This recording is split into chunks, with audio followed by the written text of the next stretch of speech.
Music, business. What's the most important word on here? Music. Wrong. Business, respect, show up on time, get the job done. A lot of our greatest musicians that we have in the musician world, they're flaky, connivers, finessers. It's so much low-level hustling that don't gotta be there for some of these great musicians. I wanna make sure that the younger musicians don't follow in these guys' footsteps. What are the biggest do's and don'ts in looking at a musician for you to hire? Before we go into this, everything is gonna be the real deal. I hope through this conversation, the goal is to help, even if it pinches a few times. If you have a habit, you shouldn't have a habit because nobody wins with a habit. Because once you have anything that could control you, you've already lost the game. You gotta know some other things to get into other circles. I was like, I know different music. He'd be like, no, do you know about anything else? Do you know any good books? Well, no. You just a musician? Yeah. How are you gonna fit in life? Being great on your instrument is really easy. You just gotta play every day. Yeah. Being great as a human is the challenge, and I think people should be more willing to break through those challenges. Yeah. Because the reward for being a great human is much more rewarding than being a great musician. It's not about how great you could play an instrument, is how great and flexible is your heart. What's the greatest lesson you've learned from Snoop Dogg? Shut the fuck up. He who speaks the least knows the most. If you walk into the room with your eyes open, you will hear everything, and then you know how to act accordingly. Before Kendrick pops off, you're working with him in those early days. What did you notice about Kendrick back then? I knew he was the best. Kendrick, he had that spontaneous, in the moment, make something beautiful out of a mistake skill level. He would ask so many questions about music, and he felt like a young saxophone player. A cat that was studying Sonny Stitt, Charlie Parker, Cannonball Adderley, John Coltrane. We'll die being master students. I miss Black Panther because I was on the road with Herbie. I chose the tour because it's just some lessons from Herbie as a man and a mentor that I needed to get. When you were on that Herbie tour, that was like the Herbie lineup. You were the baby on that lineup, and you were like MDing. Yeah. So I was like, how are you? Well, you know what? I like to think that, but I was just there saying, yeah, try that. Go.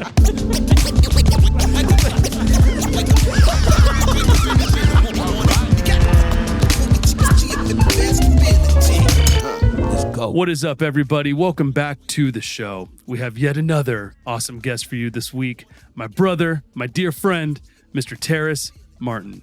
We all know Terrace as one of the most influential producers and musicians in the game right now, but he's also an amazing mentor. We are intentionally doing this interview today to get a message out to all the musicians. So whether you're an aspiring musician, an up-and-comer, or a professional, this is for you, and we hope that it helps.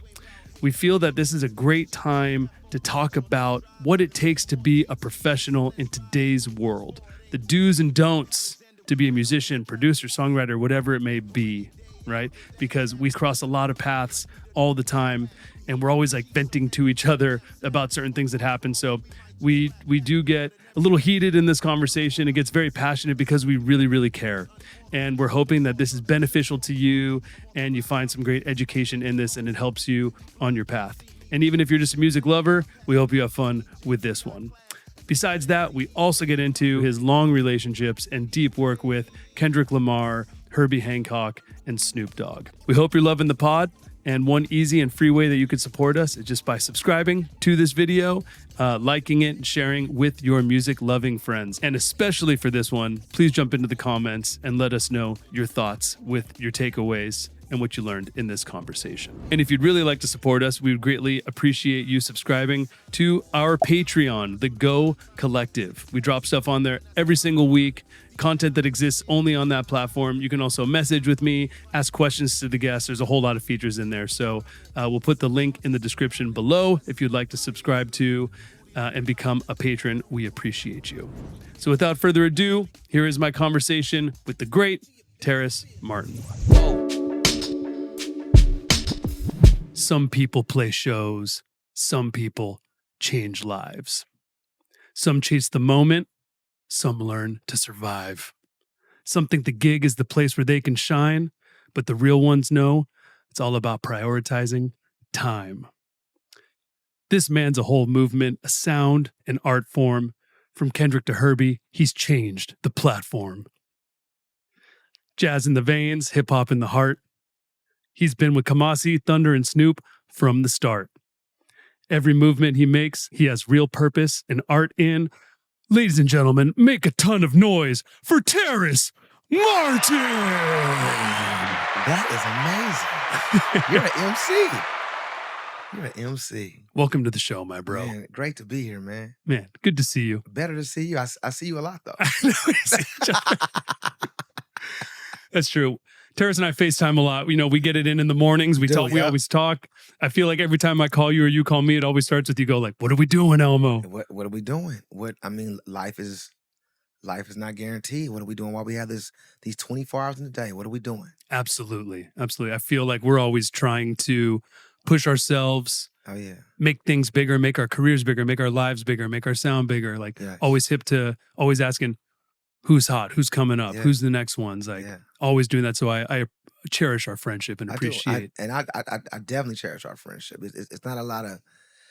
It's really, and it's not a lot of forward thinkers that are fearless. Yeah. And you're one of them. Anytime you gamble on yourself, you're fearless. Anytime you gamble on yourself. Well, I appreciate that. And we're going to be talking about a lot of that because there's gambling on yourself and then there's really investing in yourself, right? Yes. Which is a big theme of our conversation today. Yeah. So Terrace and I talk all the time, as we were saying, and we not only do we brainstorm, but we also vent, right? Because when you're pushing hard and you're dealing with a lot of people, there's going to be people that mess up. Yeah. And there's going to be people that let you down. There's going to be people that, disrespect you and all this stuff, even though you're taking care of people. So, I think, but at the same time, you got to move forward even when that happens. You can't let that hold you back, and you got to move forward with your head up, be the bigger person. So we talk about that a lot of like, all the time. Guess what happened, bro? Yeah. Right. Lifestyles of the working musician. Seriously, man.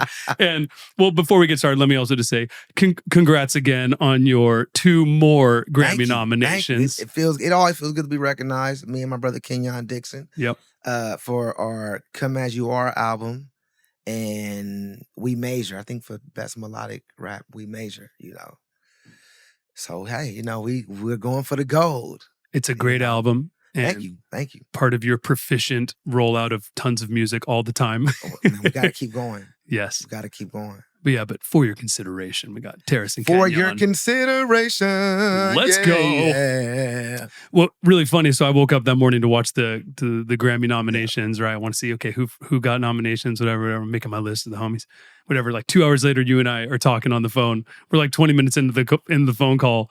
Not at all talking once about the Grammys. No. Yeah. Didn't even mention it. And at the end, I was like, yo, by the way, you got nominated for 2 Grammys today. And you said to me, you're like, oh yeah, I saw that. And I thought that was the best reaction. Oh yeah. I saw that. I think Herbie's rubbing off on you maybe a little bit. I feel like, yeah. Herbie, shout out to Herbie Hancock, man. Sending love and just everything to Herbie Hancock. Without him, it's no me. Man, it's to Herbie. Much love to Herbie Hancock. We're going to break this interview into Act 1, Act 2, Act 3. Let's do it. And Act 1, I think, is a very important conversation for us to have. I have it titled as The Craft. And we're going to talk about professionalism, mindset, longevity, the gigging mentality, like the foundation, I feel like, of the philosophy it takes to actually make it and to not just help you, but to help others around you, because everyone will come up. It's the way to win. Yes. Not you alone. Yes. And you and I talk about that a lot. So I think let's talk about professionalism. Let's start with professionalism. It's an unsexy subject, but it's like the biggest necessity. So what are the biggest do's and don'ts for you in looking at a musician for you to hire? Before we go into this, I'm going to say everything that I'm going to mention with these topics are my views through my experiences, whether me going through them or me close to them. But everything are going to be factually my views and all facts, no myths. Everything is going to be the real deal. Because I hope through this conversation, the goal is to help. Yes. Even if it pinches a few times, what I'm saying? I'm going to start by saying the mistakes that I made earlier to make me realize what was prioritized, what was not to be prioritized. First of all, I grew up in South Central Los Angeles, between South Central and Inglewood. mostly LA, the Crenshaw district. I grew up with 2 parents in my house, a lot of uncles and aunties, and a lot of people did music for a living. Some people did music um, for a living and a day job. Some people just had a day job and did music, but everybody did music. So we didn't have a lot of what I should say celebrity musicians. A lot of mainly underground, well-known musicians amongst the musician community of musicians. You know what I'm saying? Which is a beautiful community as well. Oh, yeah. So this conversation is coming from the working class musician, the musician play music to pay bills. That musician first. And my father was that kind of musician. He played music to pay bills, and he also had day jobs. Sometimes he didn't have jobs. He worked just playing drums. My mother was a paralegal, and she wrote songs. You know what I'm saying? And I had other friends that parents just did music full time, and all these different things, you know. When I was younger, because it starts then, when I was about 5 or 6 years old, I remember hearing my father and his friends talk about how, they wish they was on bigger gigs. I think back then, the 80s, the jazz gigs was like Pat Metheny and I don't know, just whoever was big in the 80s jazz, you know what I'm saying? So my father, man, we should be playing with them and playing with a lot of musicians come by. And for years, I remember hearing that. Like, then in my head, I was like, well, how come you just don't play with them? You know, I didn't know it was this huge thing in between called life, right? In between the musician, you know. I learned most of as a young man, you learn a lot through your father. That's my first male influence. Good, bad, and whatever is my father. That's my first everything as far as a man, knowing how to be a man, knowing how to really protect my mom, protect my wife now, protect a man, my father. And he was a great father and a great man. And he was a great, very extremely talented musician. Like very high level jazz musician. I mean, everybody knew him in LA, in the Midwest, in the musician community. I'm very careful what I'm saying. And my dad was amazing. He studied jazz, and his dream was to come to go be the biggest jazz drummer around the world. And to me, he was that. Then as I got older, maybe like 12, 13, I had other friends that had parents that played music. And I had some friends that parents wrote some big songs and lived in Brentwood and all these other places. And that 13 is when I started saying, I'm trying to figure this out. I'm trying to figure what's going on, because my dad and his friends are in the garage, all the train tunes, playing in 9. Every morning for 2 hours, he's practiced with stick control. I grew up just hearing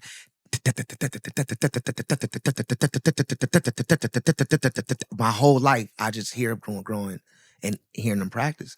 And everybody coming to my house and playing and practicing and spending a lot of time on the instrument. I mean, amazing musicians. Then I go to my other friend's house on the weekend, and their parents would be like hosting barbecues, having regular things and plaques on the wall and everything. Go back home, everybody's practicing. And I'm what's going on? And we struggled. We lived in motels in and out. We lived in the LAX motel. We lived in the Crenshaw motel for the longest. Down there by 63rd and Crenshaw and everything, and different motels and everything like that, because financial things. So go to my friend's house, and my mother take me to her right, and they tour and everything. But my family, my father's side, everybody's amazing jazz musicians. I noticed one thing though, on Saturdays, they would all get together, and maybe they would all get together, and some of the most amazing musicians I would see, they would all get together and maybe hear another musician on the radio, and somebody would spark a bad conversation about the way that musician played. And the other one would say, yeah, he's not playing nothing. He's not that good. And he's not that good. He's not that good. He's not that good. So I started noticing something. I started noticing that my father and his friends were amazing musicians. And they passed judgment for a lot of the other musicians that maybe didn't play as skilled as well, but were successful. So I started noticing, okay, I didn't know what is what, but I grew up in this household and in this world of being a young jazz musician that, do that, so I grew up in that young. I grew up being a young purist, doing my own thing as a teenager. And if somebody didn't play as good as I played, or the kind of music I felt they should play, or at the skill level I felt they should play, I thought it was I grew up thinking it was my jurisdiction to reprimand them, to talk bad about them, to judge them, to not try to help them, to assume I'm helping them by talking bad about them within the musician community, right? So then I started being that guy because I grew up under that environment, and I come to find out most of my whole environment was that. So it wasn't like just me and my family, that was a whole environment. And the one thing I did start noticing at about 15, 16 is, wow, this environment that I'm from, I like it. Everybody's killing, but there's not a lot of happy stories over here. Everybody's so into what everybody else could do and judging everybody. Nobody's paying attention to them and just doing their own thing. Because my mother's a whole different person than my father. My mother's from LA, optimistic. She's the one that taught me, can't nobody stop you. Nobody has the power. No human being has the power to stop me doing anything. My dad's side of the family, all the great musicians were kind of, cause I guess they grew up hurt and, trauma and everything, and you would hear them say, I didn't get that gig because that musician said that, or I didn't get that gig because I didn't laugh at the right joke. And it was all these exterior things that were preventing them from some form of success. So I grew up thinking that people could do that. I grew up thinking that could happen. Yeah.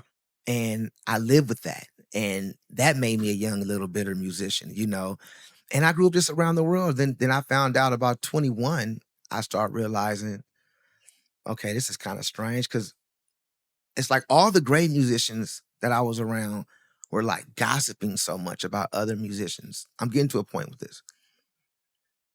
And all of my friends that were at 21, I had another set of friends by then that just did beats and they didn't play instruments, and they just seemed so much happier. Nobody was judging nobody. Nobody was saying that guy can't play. And it was just like, hey man, everybody plays an instrument. But come to find out, what I realized is first of all, gossiping is a poor man's sport, and talking bad about other musicians and being judgmental and having that type of spirit in the world of art that's created by the creator is a tricky, dangerous thing to play.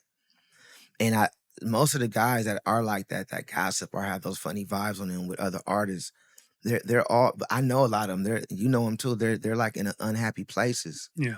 And one of the keys to happiness is really just giving a fuck about yourself, to be frank, in the musician community. Now we're going to jump into the professional part because this goes into here. Number one, on time.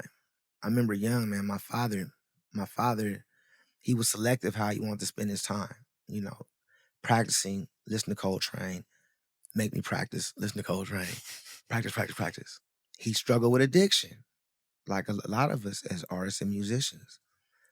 And sometimes that prevented him from being on time, or prevented him from maybe acting to the artist as if he cared about the artist's music, So between time and not acting really that into the artist's music was a big thing with my family too, with the reason why we stayed in motels and everything, because he just couldn't find the respect unless you were playing a certain style of music or a certain way. Even to the point which I love my dad. And my dad was an artiste. This is why I could talk about this without crying. I'm my father, because I lived with a real artiste, not a hobbyist. So this is what happens. He couldn't grasp. He couldn't grasp but I'm amazing. Hire me. You know what I'm saying? He couldn't understand, but you're a little late. You're not acting interested. You're playing busy over the music. It's a lot, And then you're kind of mean because you've been talking about other musicians all day, like all the music, so it's all these things that I rolled up looking at, because my mother went to corporate, and she's the one who taught me when I would practice too much Coltrane, and not too much, but this is what she said. She would hit the door, hey, pick up that keyboard and learn a song off the radio. Nice. People like music too. Don't just play for you. Because my mother felt it was unfair. We learn all this art for people to feel good, then we play it just for ourselves. What about the healing process? back to the professional time thing. These are you see where I'm going with this? Absolutely. Time, spiritual, everything, bad energy, good energy, judgment. These are all things that's rolled up in this certain type of musician I see today. And I still see it, unfortunately. You know, this is why we decided to do the show, so we could kind of talk about these things. But I want to talk about them through my experiences, because I'm not lashing anybody. I lived through this. You know what I'm saying? I grew up like that. I grew up seeing all the baddest cats be the latest. I grew up seeing all the most amazing musicians in the world be disrespectful. I grew up seeing all the beautiful sight readers, amazing, play like anybody, piano, saxophonists, everything, have to work hard 9 to 5s because they just couldn't understand how to read the room and the people element to this. You know, good thing I studied with Reggie Andrews at Locke. Me and Thundercat and you know, he forgot some of the lessons. I love, but he forgot some of the lessons. And if Reggie was here, he'd say it too, straight up. But I love him. But he forgot some of the lessons. When we would walk into these classrooms, Reggie at AM period, Steven will tell you, Kamasi tell you, he would have on a chalkboard, music, business. And he would ask people, what's the most important word on here? And everybody, music. And he said, how's that? Yeah, Terrace, what's the most important word? I said, well, obviously business now, because everybody said music. He said, exactly. What's the biggest word on here? Business. Is this the entertainment business? The music business, the business of music. Who knows about the business? Royalties, publishing. Wrong. Respect. Show up on time. Get the job done. That was his first thing, you know. And he taught us that in high school is where I did a lot of untangling, because Reggie Andrews was he was the teacher of great musicians, but great professional musicians. And if you follow his script, you became a Patrice Rushen, a Gerald Albright, a Ndugu Chancellor, a Tyrese Gibson. So we had already known to follow, and tons of other ones in LA. Like my father came to LA in the 70s in hopes to find Reggie Andrews. And then years later, his son finds him. That's a whole nother story. But Reggie would teach you things about being on time, not talking too much. Don't wear such a loud fragrance. Don't be, if you have a habit, don't walk in high. You shouldn't have a habit, because nobody wins with a habit. Yeah. Because once you have anything that could control you, you've already lost the game. Yeah. You know, and we all struggle, but with different things. But Reggie was just really on force on everything that I learned through the other side of the musicians. What Reggie brought to me is the recipe to a successful musician. And it's a difference. It's a difference. The recipe to a non-successful anything. I think one other ones is judge and count somebody else's pockets and looking at somebody else's success. I think that's like we already starting backwards. We already put on the wrong, you know what I'm saying?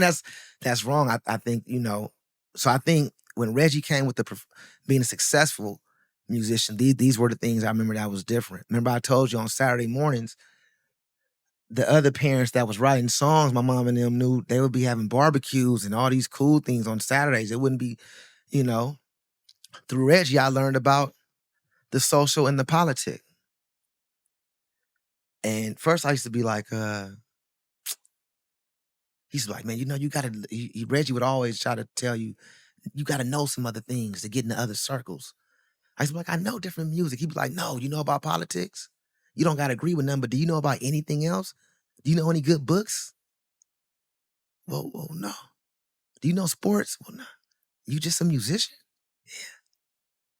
Well, how are you going to fit in life? Remember, I told you I grew up, did practice every day. These other people took off these 2 days a week, and they had them hit records. So I just started seeing like life is social. Because my dad was like, practice till you die. Yeah. You know, I'm just seeing, just so much time in the practice room. You have to also spend time in learning other things, because that all coincides with the music. Nobody wants to sit up and talk about music all day, because when you're at a certain place, you're supposed to already be in there for a reason. You know what I'm saying? Oh, yeah. So I started learning that. I was like, okay, I had to study other things other than music. Okay. And then Reggie would say things like, what about your reading? Your reading is horrible. I'm like, I'm a good reader. He's like, no, you're good. Good is not good enough. Gerald Albright could read everything. Patrice Rushen could read. Ndugu Chancellor, one of the world's greatest drummers, could read everything. Vibe parts and everything. This is LA. Let me call Ernie Watts. Ernie Watts come to the school and give us lessons how to sight read. Okay. After years, now we're sight reading. Reggie, and he would just always say, be prepared. Be prepared. And don't let nobody see you talking bad about other people, man. People won't hire you for that. Show up on time. Pay attention. Write your own set of notes out for the gig. Tell the people thank you. You know what I'm saying? He just taught us all that. He taught us all that. Be respectful. Love. And you'll get love.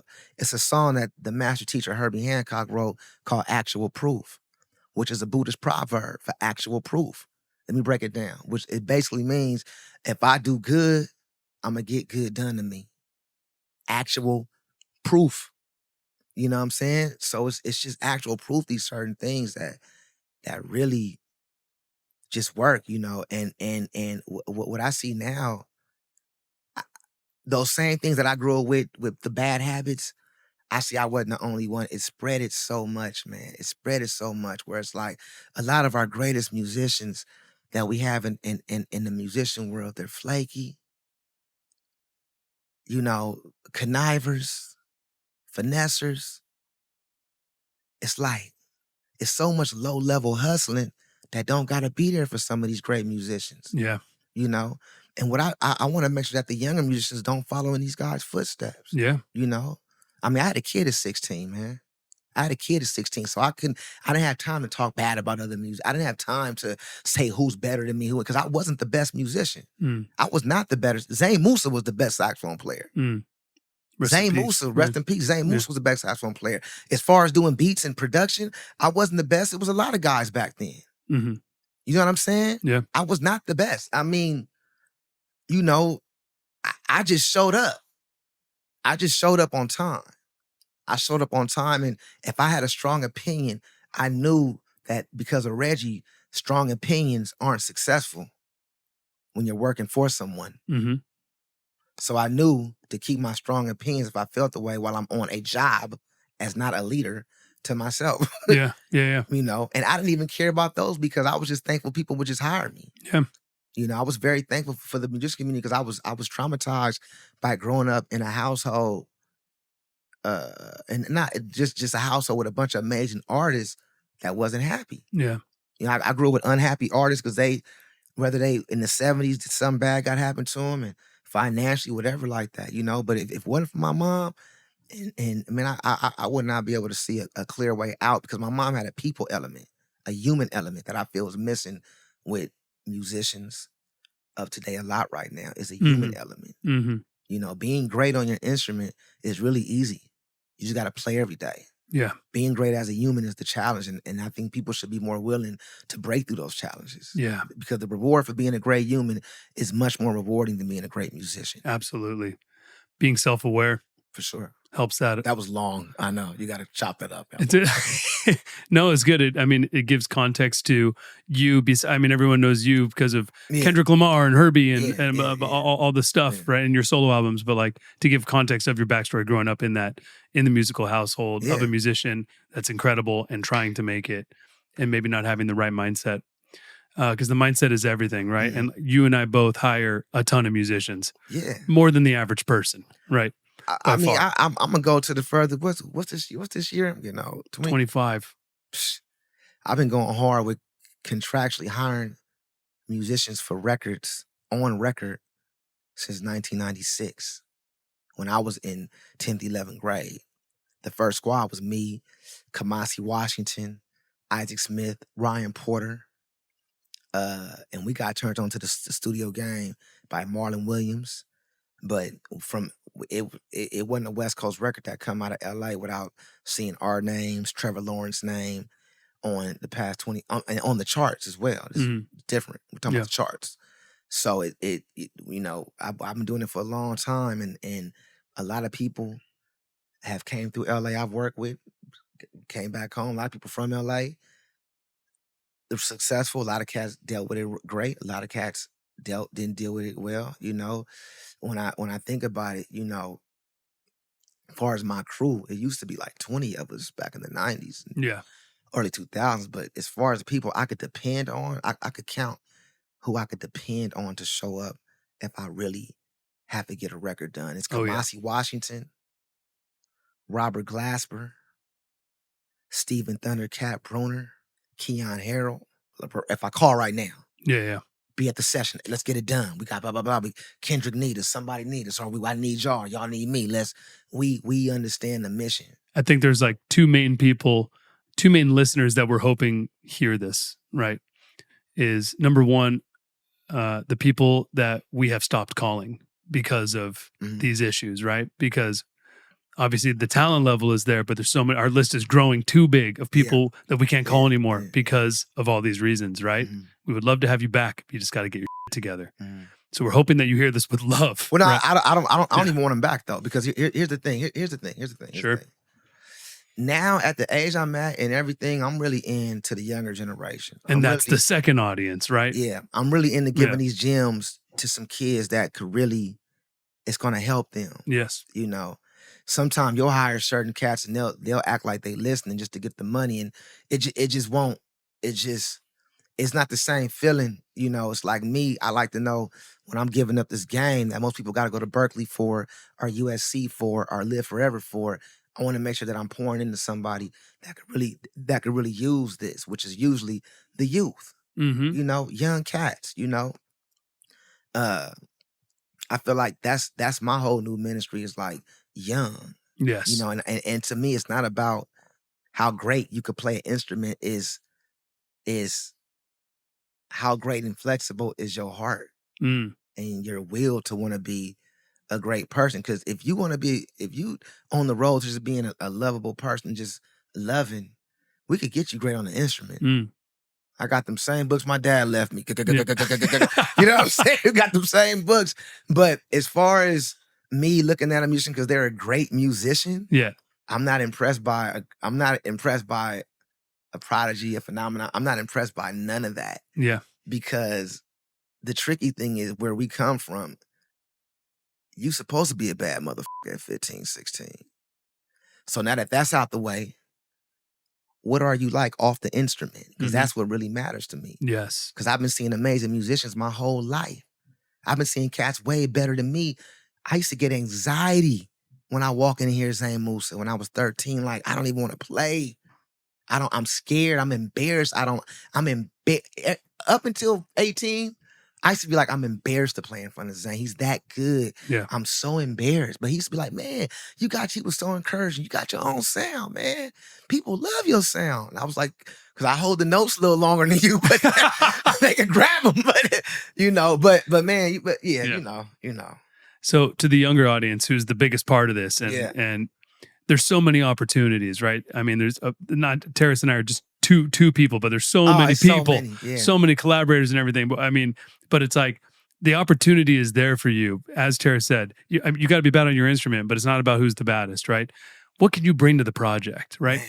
How can you support the project the best that it can be without being too eager and annoying either, right? You got to come, you got to show up on time, you got to look good, you got to be nice to everyone and cool. And then like, know that if you're new to it, maybe you want to scope out the situation first, see what the environment's like, sit back, don't talk as much, listen, pay attention, look around you, understand the environment, understand the culture of that gig, because every single gig has a different culture, right? And that's incredibly important. Yes. So maybe with time, you can make the culture even better, but it's hard to do that on day one, right? I like to think that I try to make every camp a little better. Yeah. But you're waiting until you're asked to, right? Because the second someone asks for your opinion, you can give a well thought out, well said opinion that's not just like, man, this shit's whack or whatever it is, right? Yeah. If you aren't the leader, you are supporting an artist, right? You are a contractor, you're an employee, whatever it may be. Whoever's paying you is the boss, right?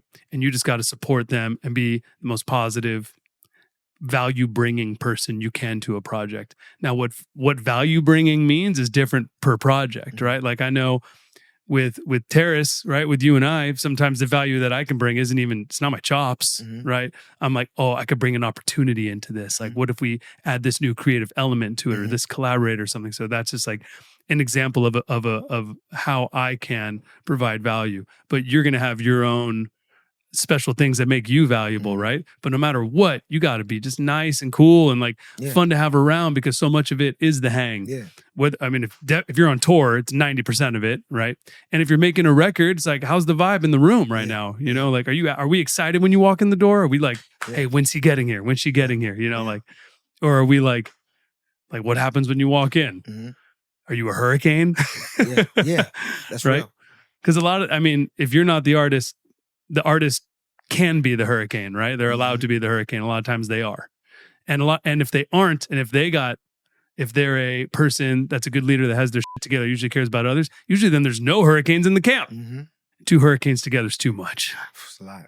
They'll take down the whole country. It's a lot. This comes with tons of optimism because there's so many incredible players. I see people on Instagram every day. Every day. I see people setting up on Jamcard every day. We're like, that's one thing you're always asking me. Who's the new one? I'm always, who's the new? Well, check out this person. Check out this person. Because we got to stay like that. Yeah. And like the second we call you and we give you that opportunity, you show up and you do great and you're a vibe, you're for sure going to get called again. Because it's not just about getting the gig. The most valuable thing is keeping the gig. Yeah. Because how many of our friends have lost some of the greatest gigs? Greatest gigs, and just for, well, you know, and it all goes back to ego.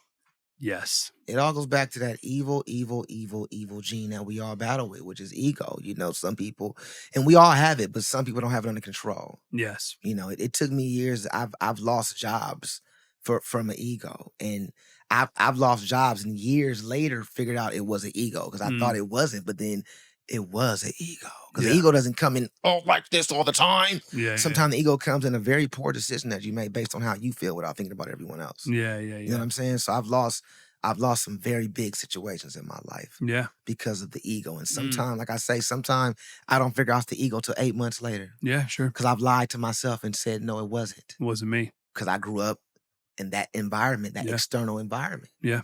Until I have to say, hey, don't forget you corrected yourself and you came out of that world. Yes. This is your fault you lost it. You know the script how to keep a job, the same script how to keep an in-and-out job, the same script how to keep playing in the pit band for the Grammy Awards every year. It's the same. Show up and do your job. If you want fries, make fries. Yeah. Now, if you want to make your own seasoning for fries, and after you get off work, you start developing your own stuff. But while you on that job, your job is to make fries the world love. Yeah. And you should love doing that bit.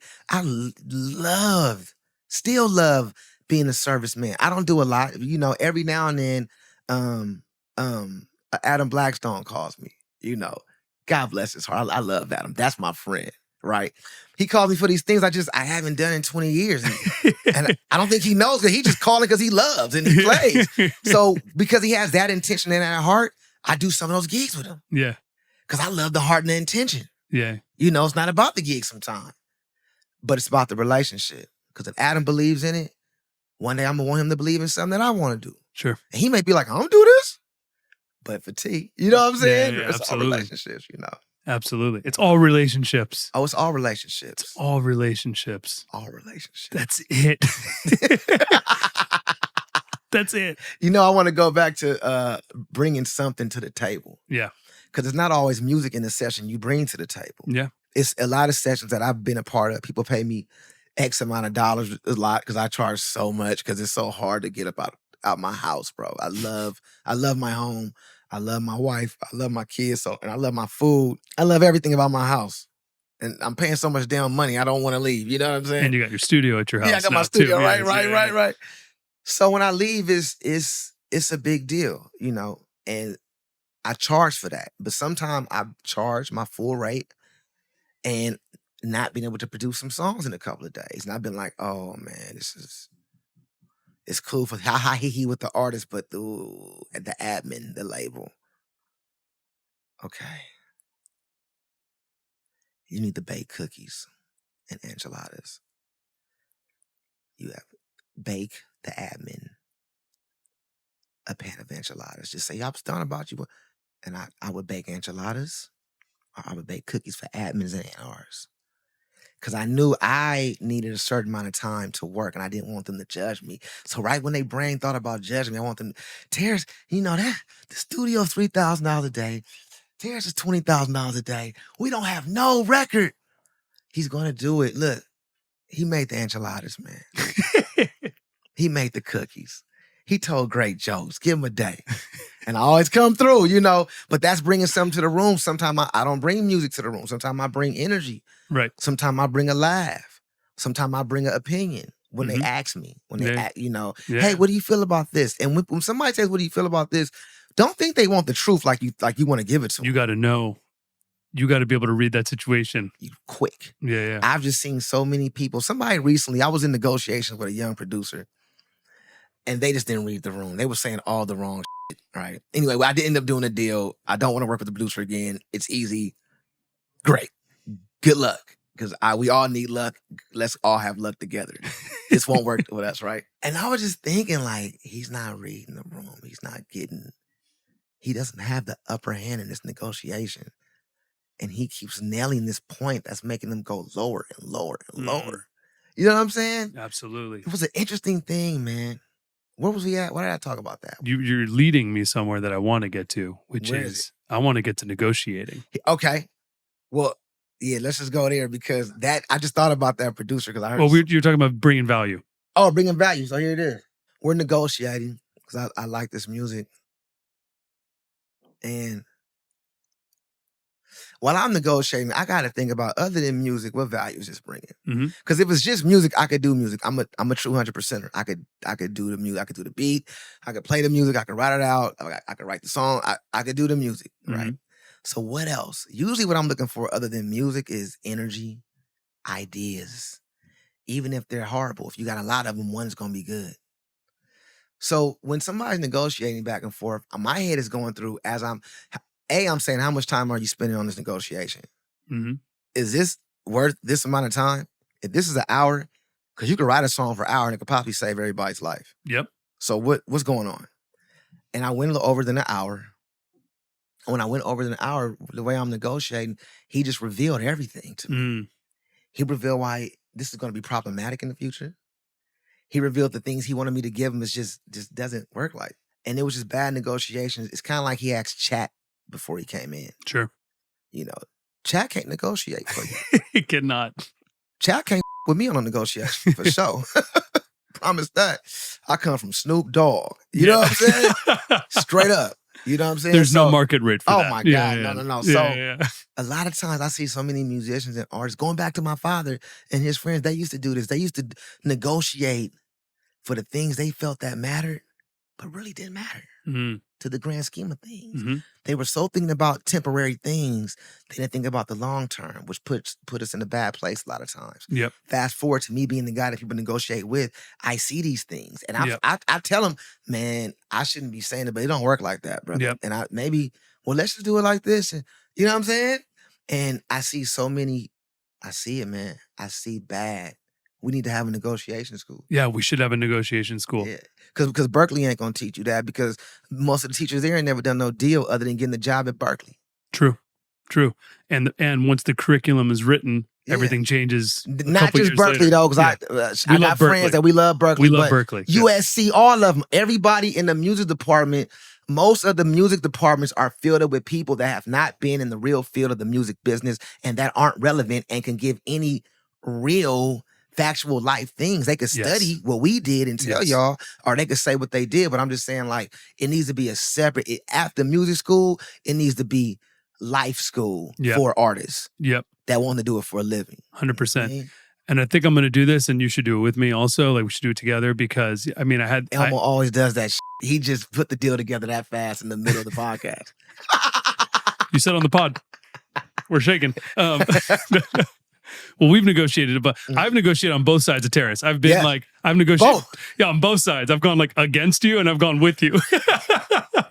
And we're still friends. Yeah. You can negotiate and be total homies still too, but it's just business. It's not personal. It's not personal. Yes. Even when even when you feel, even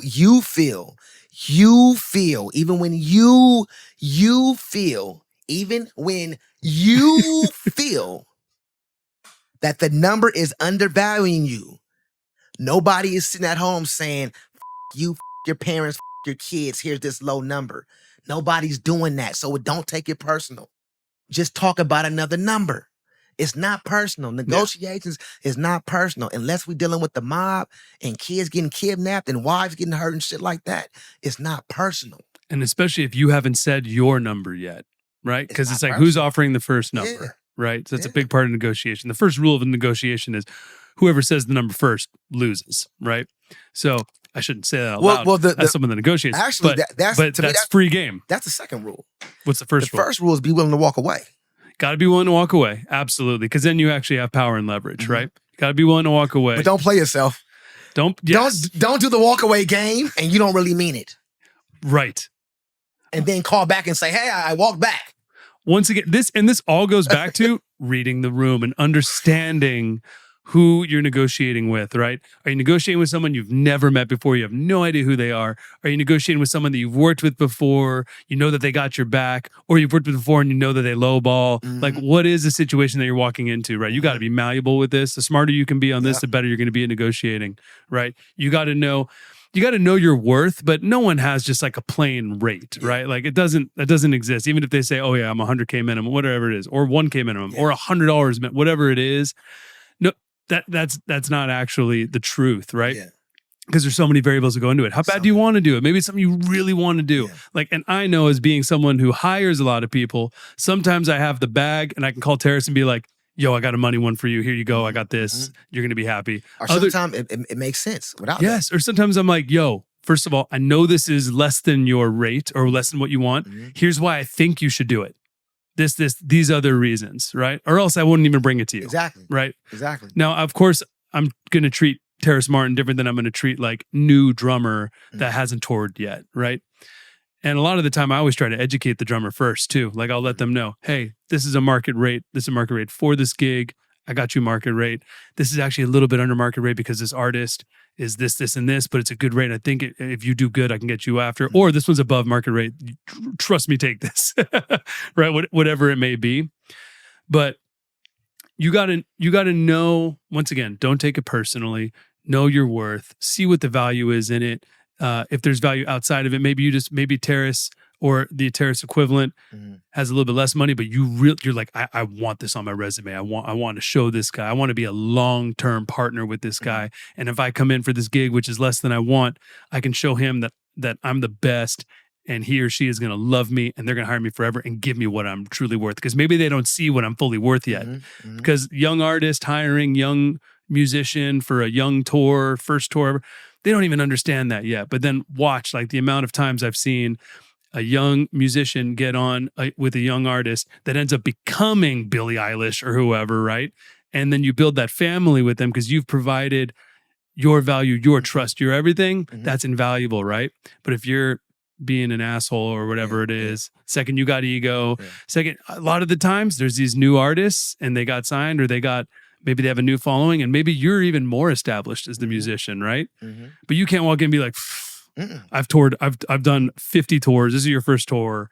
I know what I'm doing. You don't. I got an example like that. I got it more on the record side, more on this thing that changed my life and changed my children's life. I have a thing about this where I had gotten into some trouble with the law a lot, but this one time, it's back in the day. This one time, some bad stuff finally caught up with me where I was going to serve like just about 6 months in the county jail. And then Snoop worked it out with a lawyer to where I could get like 3 months house arrest for a lot of money a day. Oh my God. Peace out to Snoop just for loving me and just holding me down. With, back then. We're going to get to Snoop later in this, by the way. Yeah. But throughout me being on house arrest, my friend from Long Beach came by my house and said, man, I know you're on house arrest and I know you're not touring with Snoop right now. Because by then I already had a few records out with Snoop. I was touring. I was already kind of making my name for myself. So I was already moving. He said, man, but my boys from Watts, they got this new label that they're trying to get off the ground. Don't nobody know about them yet. And if you got time, and I would love for you to come by to Carson. And I said, Yeah. First of all, he's like, yeah, man, they some bloods.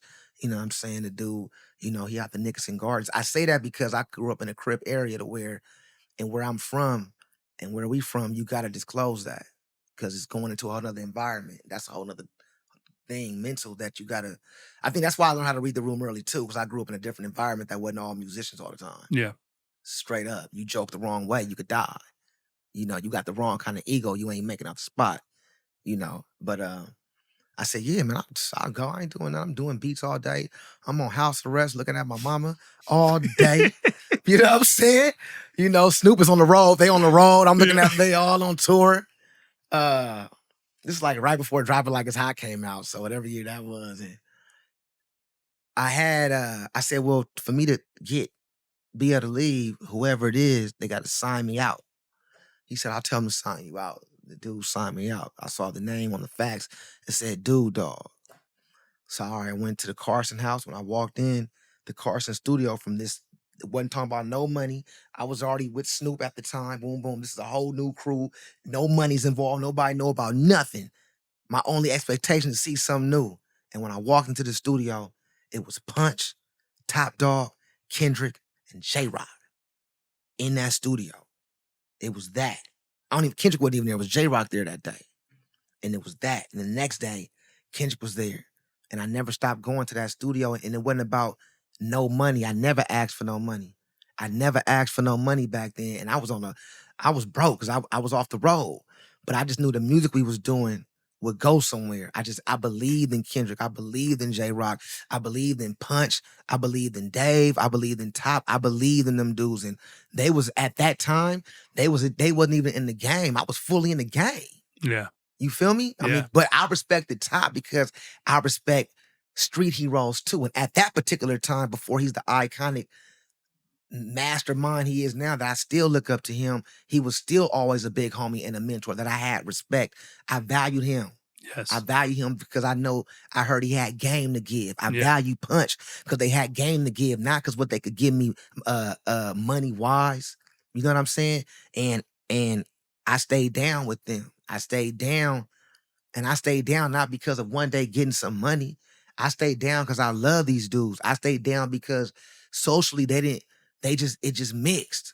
And we were all just doing music, and none of us had money, and we were trying to get to a place. So I just stayed down for years, and thank God for that, man. Kendrick Lamar. Yeah. And I've been fortunate to be on every record and part of a lot of the big records. Yeah. And I just stayed down. And I think I've always had that stay down mentality. That mentality was taught to me by Snoop and my mentor, Big D. Stay down. And what stay down mean is stay down. You know, you may be with a crew, that other crew may be going further. They may be getting all the hits on YouTube and TikTok. Don't look at that. Look at your crew. Build your crew. Stay down. That's one thing, the culture we come from, not the music culture, but the very small, non-compromised street culture that I do come from, believe in staying down, being loyal, and sticking to the code of being a great human. Yes. So I thank God for Snoop and Big D, because that was the balance in my life, because they don't play instruments. Yeah. But they solid humans. Yeah. You know what I'm saying? Yeah, absolutely. You know. And that's investing also. Yeah. Staying down is investing. And to go back to negotiating, you knew when you walked into that room, I'm not bringing up money. Oh, no. I'm investing in this. This is going to go, and I want to be a part of this. And I'm going to show them I'm valuable. I grew up under Snoop, so I hear Snoop I used to love Snoop. Snoop loved telling stories. And he would tell me how him and Corrupt and them stayed down for Dr. Dre. How Dr. Dre didn't have no money when they got with Snoop, but Snoop knows Dr. Dre, he stayed down with him, wrote songs with him, hung out with him in the valley, gave him ideas. Like they fed Dr. Dre art so Dr. Dre could feed them back. They stayed down. So I'm such a follower and a young student of the dog pound of Corrupt, Daz and Snoop, and Superfly, and Half Dead, and everybody over there, that one thing about that crew, everybody stayed down. And where we come from, that's more honorable than being the most talented person, the richest person, the coolest looking person, the person with the most resources. what means more to us is staying down and staying for real. Yes. You know what I'm saying? Absolutely. When getting to negotiating and when you're going to talk about money also depends on the situation. Is it live? Is it an actual gig? Is it a date? Is it a tour? Is it a one-off? Or is it a studio session, right? Is it a writing session? Is it a producing session? Once again, do you just find value in this, right? Do you want to be in that room? I got to cut one more thing. This is years ago. So Go. I get a call from Mark Ronson years ago. This is like 2011. I don't know, right? Years ago. And you know, Mark Ronson, you know what I'm saying? But he called me for a gig. So I hit Mark Ronson. He's like, I want you to, I hit him back with how much it's paying. Right? In my head, that made sense. But he never hit me back. He had to match me back, right? But I'm saying that to say, I was about to start a negotiation, but with the wrong person. You know what I'm saying? I almost with the wrong person, which is a great question to ask the artist if you're talking to the artist. Who should I be talking compensation with? You don't even have to say money. Compensation, because what if it's a point? Or it's points, and it's not. You might want points if it's. You don't even got to say that. You can say, "Who do I talk to him about scheduling and showing up?" I say scheduling, showing up because you could. Once you talk about scheduling, showing up, then you could ease into the business right there. Yeah, because you're like, oh, how many days is this? Oh, okay. Exactly. Because sometimes people may think it's just business. It's not personal. I'm gonna say it right there. Yeah. You don't even know the workload yet. Sometime. Talk a little bit first. Don't just mention the money first. Talk a little bit first, you know? Yeah. You know, when people mention money to me fast, I already know where we're going. Yeah. Now, I usually don't want to deal with them because it's all about that. Because I still want you to love what you're doing. For sure. And then you can always ask, like, oh, what's the budget looking like for this? Try to get it out of them. Yeah. What's the budget looking like? And I've been hiring some musicians that do this, that they don't think I know. My manager tells me everything.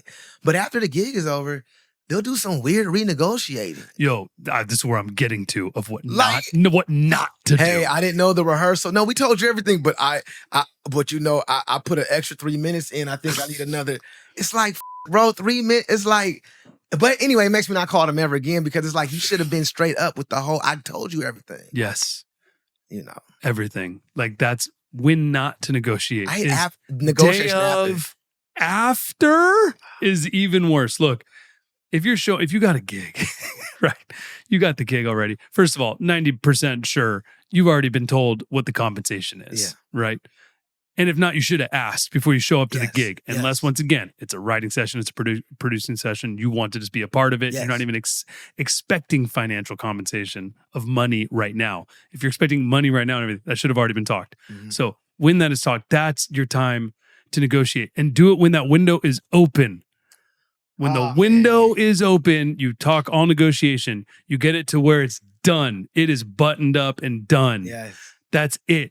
If you want cartage for your equipment, it happens in the negotiation. If you want different pay for travel, negotiation. Rehearsal, everything's in the negotiation. It's not later. It's not like, oh yeah, I'm getting this much, and then day of, yo, can I get some extra money for cartage? Can you pay for cartage? What? Yeah. It's just super unprofessional, right? Some of the great musicians of today I've used for sessions.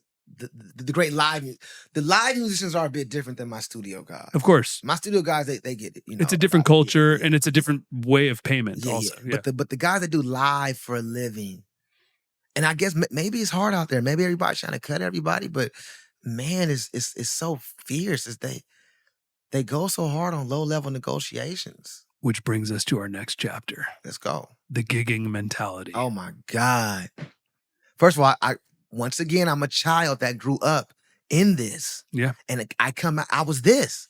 I was a gigger. Yeah. I was a gigger. Yeah. If a gig had $1 more, I'm over there. Yeah. Late to a rehearsal, send somebody else in the sub. Don't tell nobody. Don't tell nobody. Are you Terrace? No. Yeah, no, he just told me to come.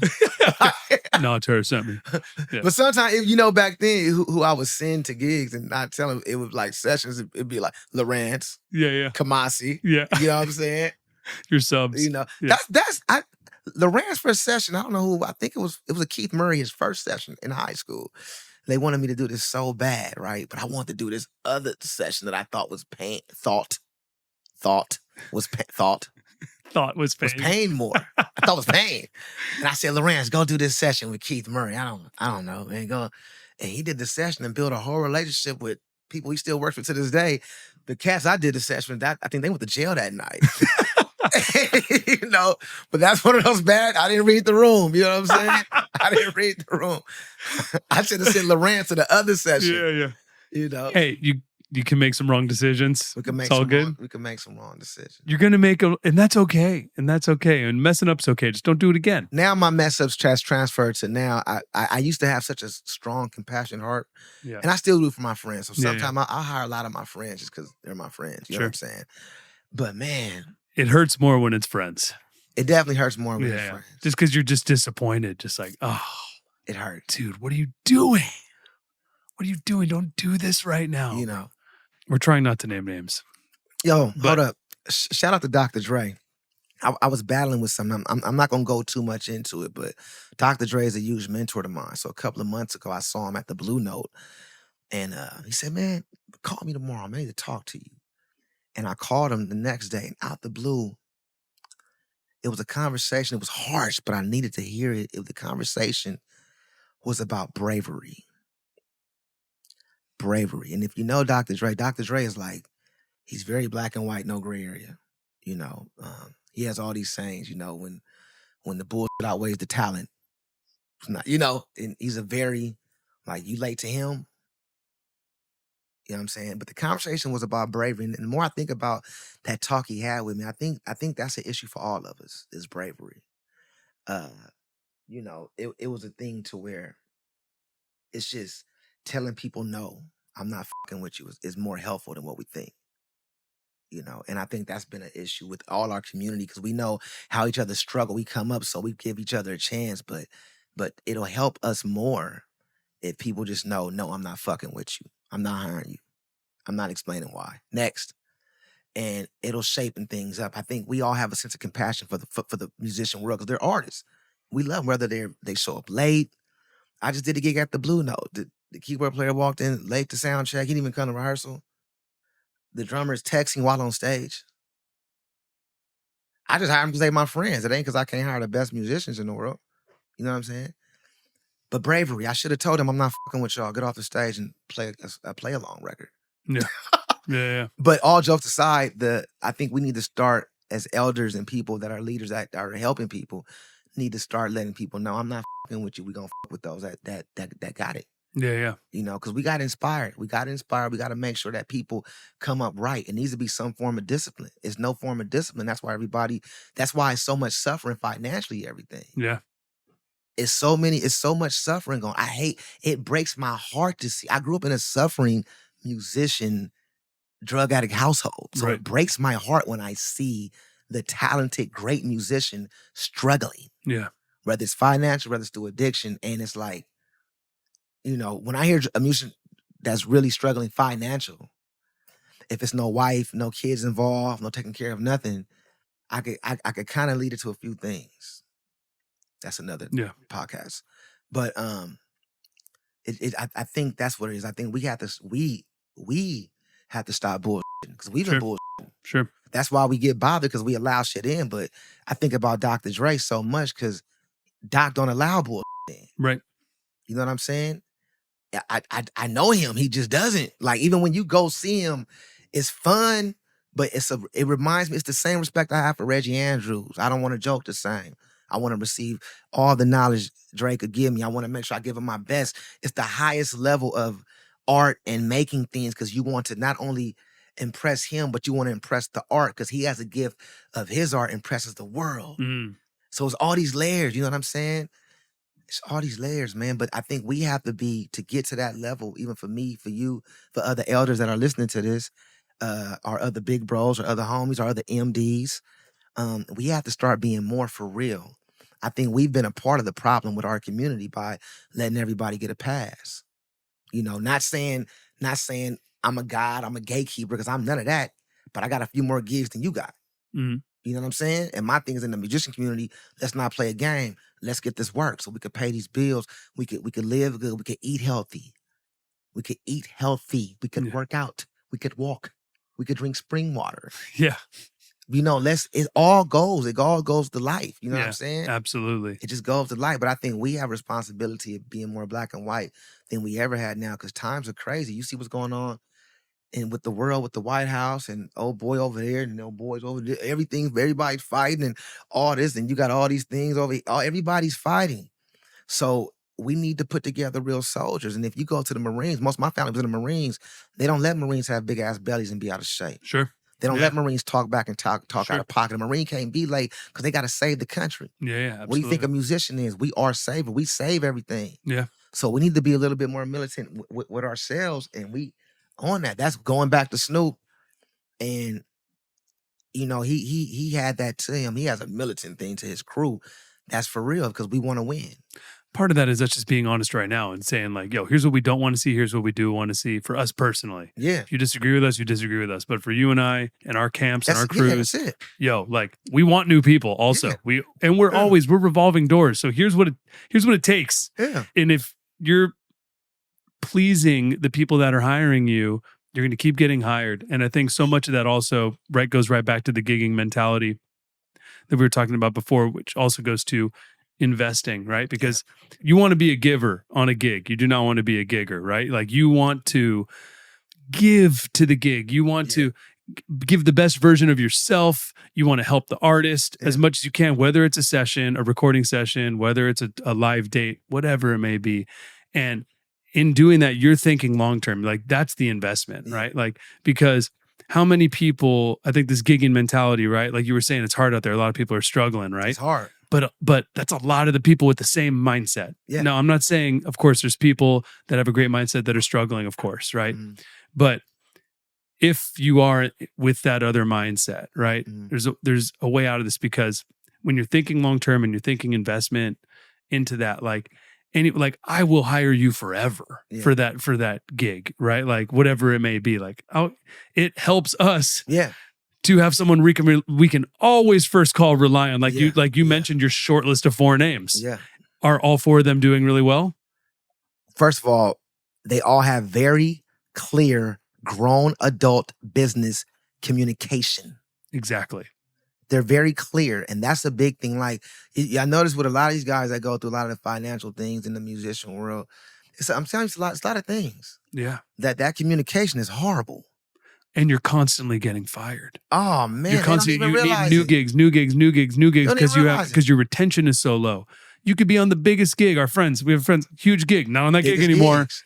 Like, and then now you're having a hard time. You're like, oh, life is hard. Yeah, you f***ed up. Well, life is hard because we all have things thrown at us, and things will always be thrown at us, But some things, man, we throw at ourselves. This is why short-term thinkers stay broke. I was short-term thinking until 30 years old. No, let me tell you. I like I said, everything I'm talking, all this is because I've lost 3 houses when nobody helped me move. Because I had to pawn 2 saxophones to get a drum machine to do a beat. Because I had to borrow a Kamasi one for 5 years. I couldn't afford a decent saxophone to play on. Because I was just hustling and always short-term hustling, getting cars evicted.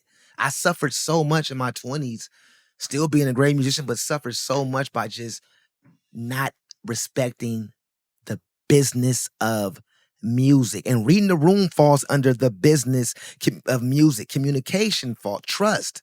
But I struggled so much, man. I remember I couldn't even keep $3,000 in my bank. It's just, I struggled so much. And once I've realized my communication needs to step up, on time steps up, how I present myself. Once I got serious about myself, everything changed. Once I got serious about myself, not the instrument, myself. Yep. Everything. Once I said, wait a minute, if you don't work, the instrument can't even work. Absolutely.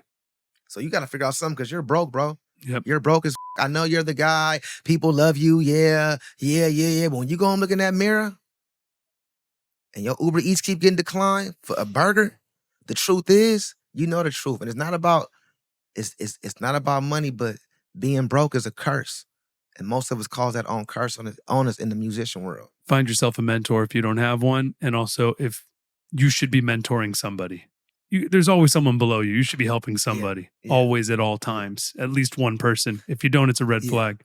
Yeah, but if you a fucked up person and you know you fucked up, don't mention nobody. Stop spreading this shit. No, stop. That I don't part. give a fuck how good you play. I don't care who want to study with you. If you know you a fucked up person, stop getting little mentees around you because you're making it bad. They acting like you. They Yeah. tripping like you. We don't want that. The one thing I hate worse than a rat is a flaky, disloyal, disrespectful musician. I think that musician that holds no respect is the most bottom of my shoe bacteria I could ever think about. Because you have a gift to get your way out, to help everybody, and you are just a fucking idiot and a bad person, an evil person. That kills me with those kind of musicians. Like, and usually flaky comes in the whole thing though. Flaky just ain't showing up late. Flaky is spiritually flaky. You know what flakes do? They break off. Mm-hmm.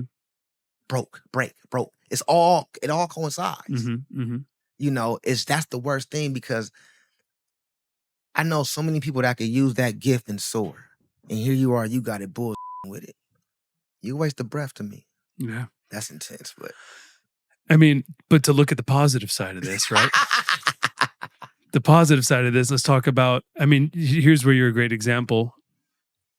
Your relationship with Snoop Dogg, right? You've been with Snoop since you met him, right? 20, I never 30, left his side. how many years? 30 years. I never 30 left his years side. of you with Snoop, and you went from like, you know, when, oh, I can make a beat, whatever, to being like a trusted partner, you know, like a thought partner, I went producer. From being a saxophone player in the horn section to keyboard player to saxophone and keyboard to riding on the bus with Snoop, signing the autographs for him, 1,000 CDs, to carry the bags, to stay on security bus and tape, to if Snoop needed a cameraman, I'm the cameraman. If Snoop needed to roll his blunts, I didn't want to leave the room. And it was more than music that kept me with Snoop. It wasn't about my music. The music was got me there, but how I stayed was about my spirit and me staying down. Yeah. You know what I'm saying? The music was just a plus. Because like I said, in my household, I told you I grew up. Everybody's amazing. That wasn't the struggle. Being a good person and reliable was the struggle. Yeah. So I'm not attached to great musicians like that. I don't give a fuck how good you are. How good you are doesn't mean you can walk through life fucking over people to me. For sure. I might slap the dog out of you. Yeah. Just to make you understand this is a human being experience. You know what I'm saying? So, you know, that's why I've been down with Snoop, because I think I just understand that human shit. And he's been down with you. For sure. That's the thing. You loyal to the soil. You're providing value the whole time. You're being cool, easy to work with. You're like, how can I help? I want to be a part. Yeah. You're investing in that relationship. Yeah, and look at the dividends, bro. Look at what that's paid out for you for years. Not that that's the reason you did it, right? But it's like, it's a blessing. 30. Same with you and Kendrick, right? You've been with Kendrick since the day you met Kendrick. With Snoop, I was so honored. I was so honored to work with him. I never really negotiated back and forth because I knew it was nothing I should be paying him to be on his record. That's how I came into the game looking at it. Like, it was no sense in negotiation because whatever he's going to give me is going to be more than what I had. And I know me just being next to him, getting that game, and him saying my name and opening those doors for me was much more than $5,000, $10,000, $20,000 a track at the time. Because what Snoop did was allow me to grow and to learn how to be a leader. So that's how you have a 1,500, because I saw them young, put them with Snoop young. That's how you have a lot of different things. You know what I'm saying? Because I was able to be a vessel. Thundercat played with Snoop. Spud played with Snoop. Everybody played with Snoop. I made sure all of my friends that I felt was at a certain level got a chance to study with the master teacher. Straight up. Because I knew I was fortunate, but I wanted everybody else to feel that. I was trying to empower my team. And with that being said, because this is it, this is community, right? It's all community. It's who you're friends with. So how did your community help get you here? It was different layers. My community, I got a few different communities though. It's the musician community that helped the musicality, but the musician community had nothing to do with me making a living for myself. The musician community had nothing to do with my music business. That's just my music. My music business comes from experience, being friends with great attorneys, trials and tribulations, and me really respecting the bigger word, like Reggie Andrews taught me, business. And I surrounded myself with people And I still, me and you talk about business every day, so I'm still growing. I'm a student. I love it. Yeah. Because I know business is how we survive. The music community helped me learn music, a wide variety of music. My father, my mother, all the great musicians in Los Angeles, Billy Higgins, Cedar Walden, Jackie McLean, you know, art. When I got with Snoop Dogg at 17, 18, I started hearing the business. Because I was so fascinated with Snoop's big house and car. Because I like all that shit. You know, I like the cars, the cribs, the jewelry. You know, I like everything they say. You shouldn't. I like it all. Just like I like Coltrane and Love Supreme. Just like I love Ornette Coleman. I like it all. I love Rolex watches. I love Bach. I love Charlie Parker. I love vintage Patek Philippe's. You know, I love investing into gold. By the way, gold is up. Get some gold. Way up. Gold is up. Step your game up. I'm ready. Gold is ripping. Gold is up.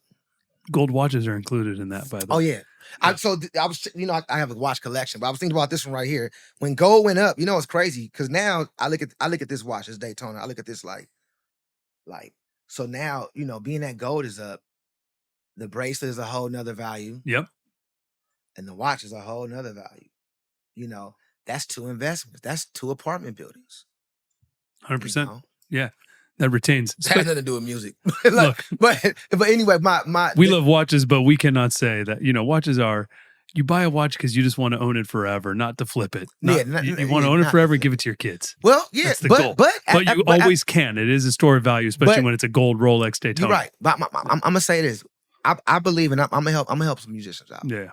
I don't believe in buying nothing I can't get my money back or make money on. Okay, that's a good piece of advice. That's a good piece of advice. I'm not buying this. I'm not buying all these. I don't have all these watches because I love to tell time. I just need one watch. I have a Submariner. My favorite watch that I write. I believe my Submariner is good luck. You know.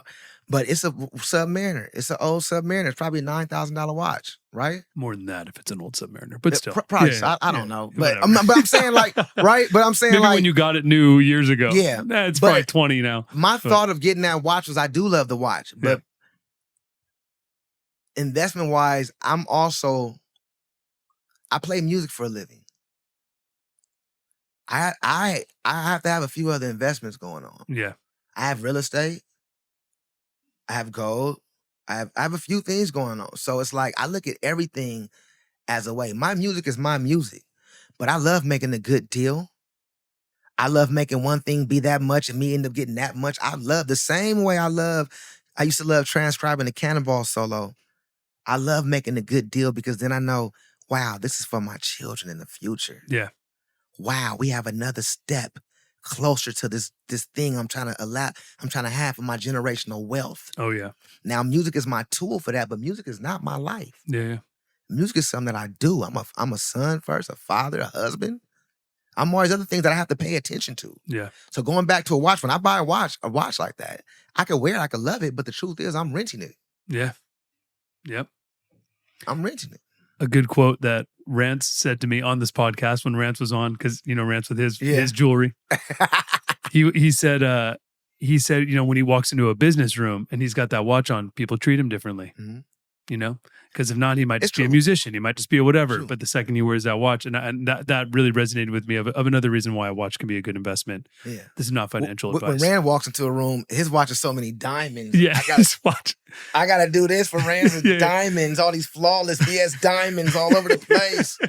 You know what I'm saying? Talk about successful musician. Yeah. So I want to talk about Snoop. It's all good. That's one thing I love and why I think Snoop is relevant to this conversation is because of your long relationship with him and how much trust you guys have within each other that you're both going to do each other right and do the best job for each other. Yeah. I'm sure he can just call you and just be like, you know, you don't have to like micromanage, none of that.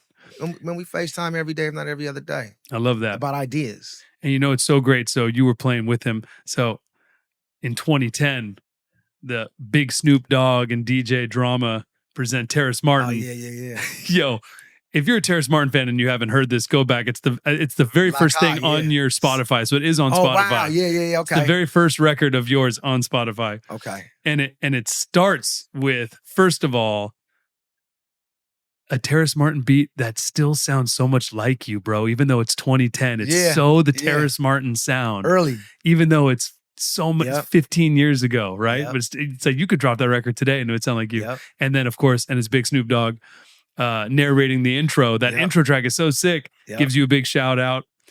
And you could already hear the Terrace sound, which is what I love. So how did you meet Snoop Dogg? I met Snoop Dogg through a very important person to the LA studio scene and record scene named Marlon Williams, guitarist. Yep. The most recorded in LA as far as in hip hop by far. A huge part of my sound, huge part of everybody's sound. Snoop's sound, Kendrick's sound, you know, he's just amazing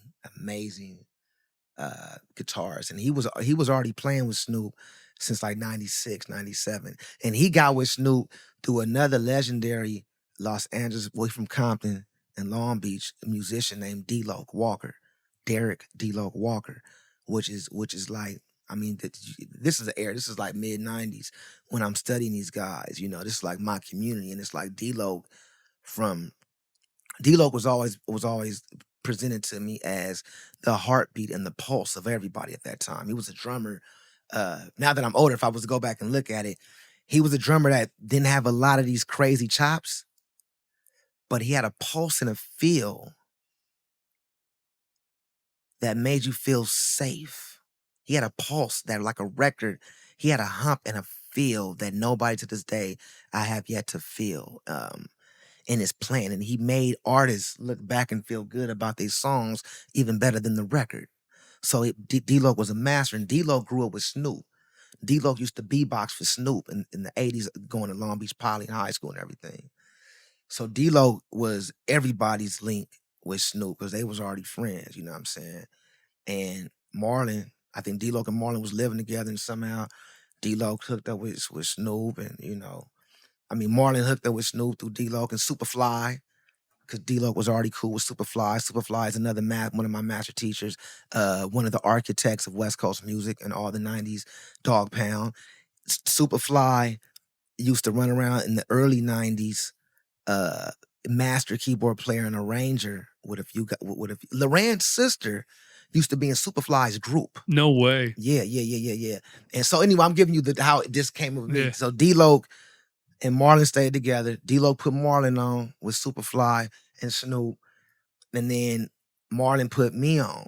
You know what I'm saying? I remember asking Marlon, I mean, when I asked Marlon put me on with Snoop, I was committing fraud. I was doing fraud back then, stolen credit cards and everything. And I remember I was on tour with God's Property, and I flew to Minneapolis on a fake credit card. I tried to get home, and I couldn't get home. So it was the wintertime. I was stuck, and I had a burnout phone. I remember I was walking in front of this club called Arnella's in Minneapolis in the snow, and Marlon called. It was like, Snoop need horn players tomorrow. Because I always told Marlon, if Snoop need a horn player, anything, man, let me know.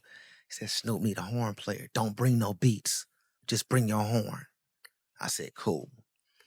So somehow I flew back to LA the next day, went to that rehearsal, and it was on ever since. And that rehearsal was, Snoop was there, D-Loc, Marlon, Monty Newble.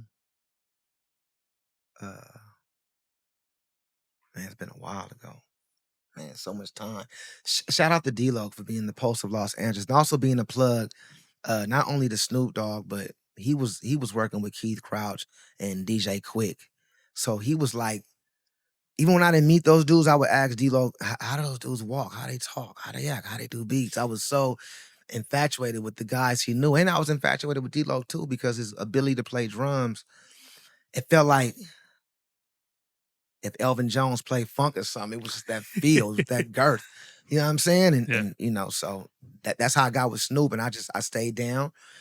As a saxophone player, I never overstepped my boundaries as a saxophone player until one day he said, anybody got some beats? I couldn't even let him get beats out fast enough. I had a CD of beats. Like I got 18 beats on this CD. And he rapped to all of them, and it ended up being this whole series called Welcome to the Church. And that's how I got on in LA as an individual producer through Snoop, because I did all those mixtapes called Welcome to the Church. You can find those too online. But it was they like West Coast, historical West Coast classic tapes that I didn't get paid any money, and I didn't want any money. I didn't care about money, and I didn't have any money. Yeah. I didn't have any money. I didn't know where my next check was coming, but I didn't care and was just there. Yeah. I knew that. I come from a jazz world where it's no money anyway. We're working hard, so at least I can stay here. At least they're feeding me, and it's a nice crib with a drum machine. You know what I'm saying? Yeah, you took a bet on it. I took a bet, and it was the best. That is the best bet I took in my life, because without Snoop preparing me, I would never have been prepared for a Kendrick, or even been able to give them any type of exchange, any type of game. Wow. Without Snoop Dogg. Wow. Because without Snoop, that's how I got with Quincy Jones. That's how I got with Clark Terry. That's how I got with Lalo Schifrin. That's how I got with, like, the list goes on because of Snoop. I was asking him, man, what you want to do? Man, I want to meet Quincy. Hold on.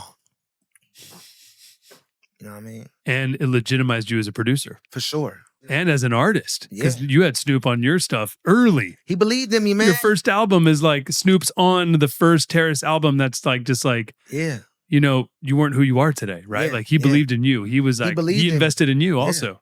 Yeah. And I did that at his house. He let me stay at his house and do music at his house. And, you know, I think that was the trade-off. I didn't look at no money because I was staying at his house every day. He was taking me everywhere, this and that. And, you know, it's like, it wasn't like it was no big hits. But then when we started getting cracking, you know, he the first one did a song deal with me. He the first person I seen $1 million with is Snoop Dogg. So eventually, you know, we made, you know, one thing I learned about him, we don't charge each other nothing.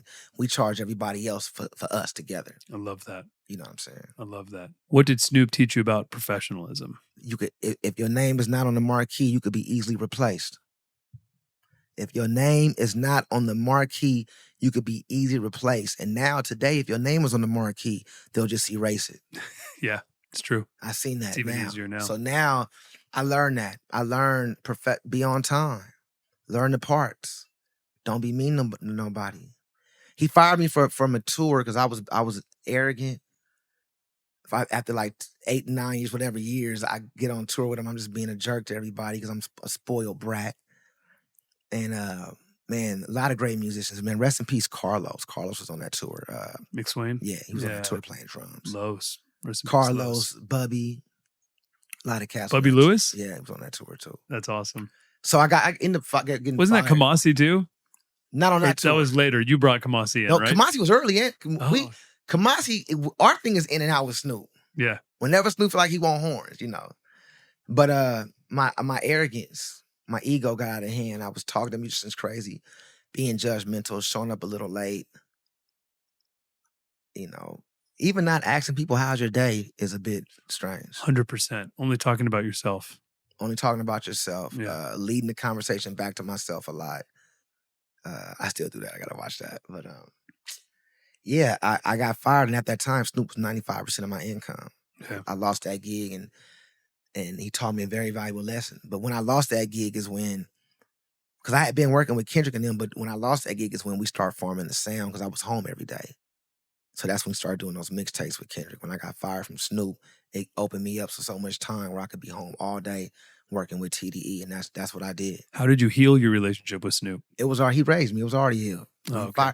He fired me to save me. Yeah. He already had talked to my mom. He had to slap you in the face. He already had talked to my mom and talked to people and everybody. They was laughing when I got fired. Like, send Terrace home. You know, I remember I called Corrupt. I said, Corrupt, I got fired.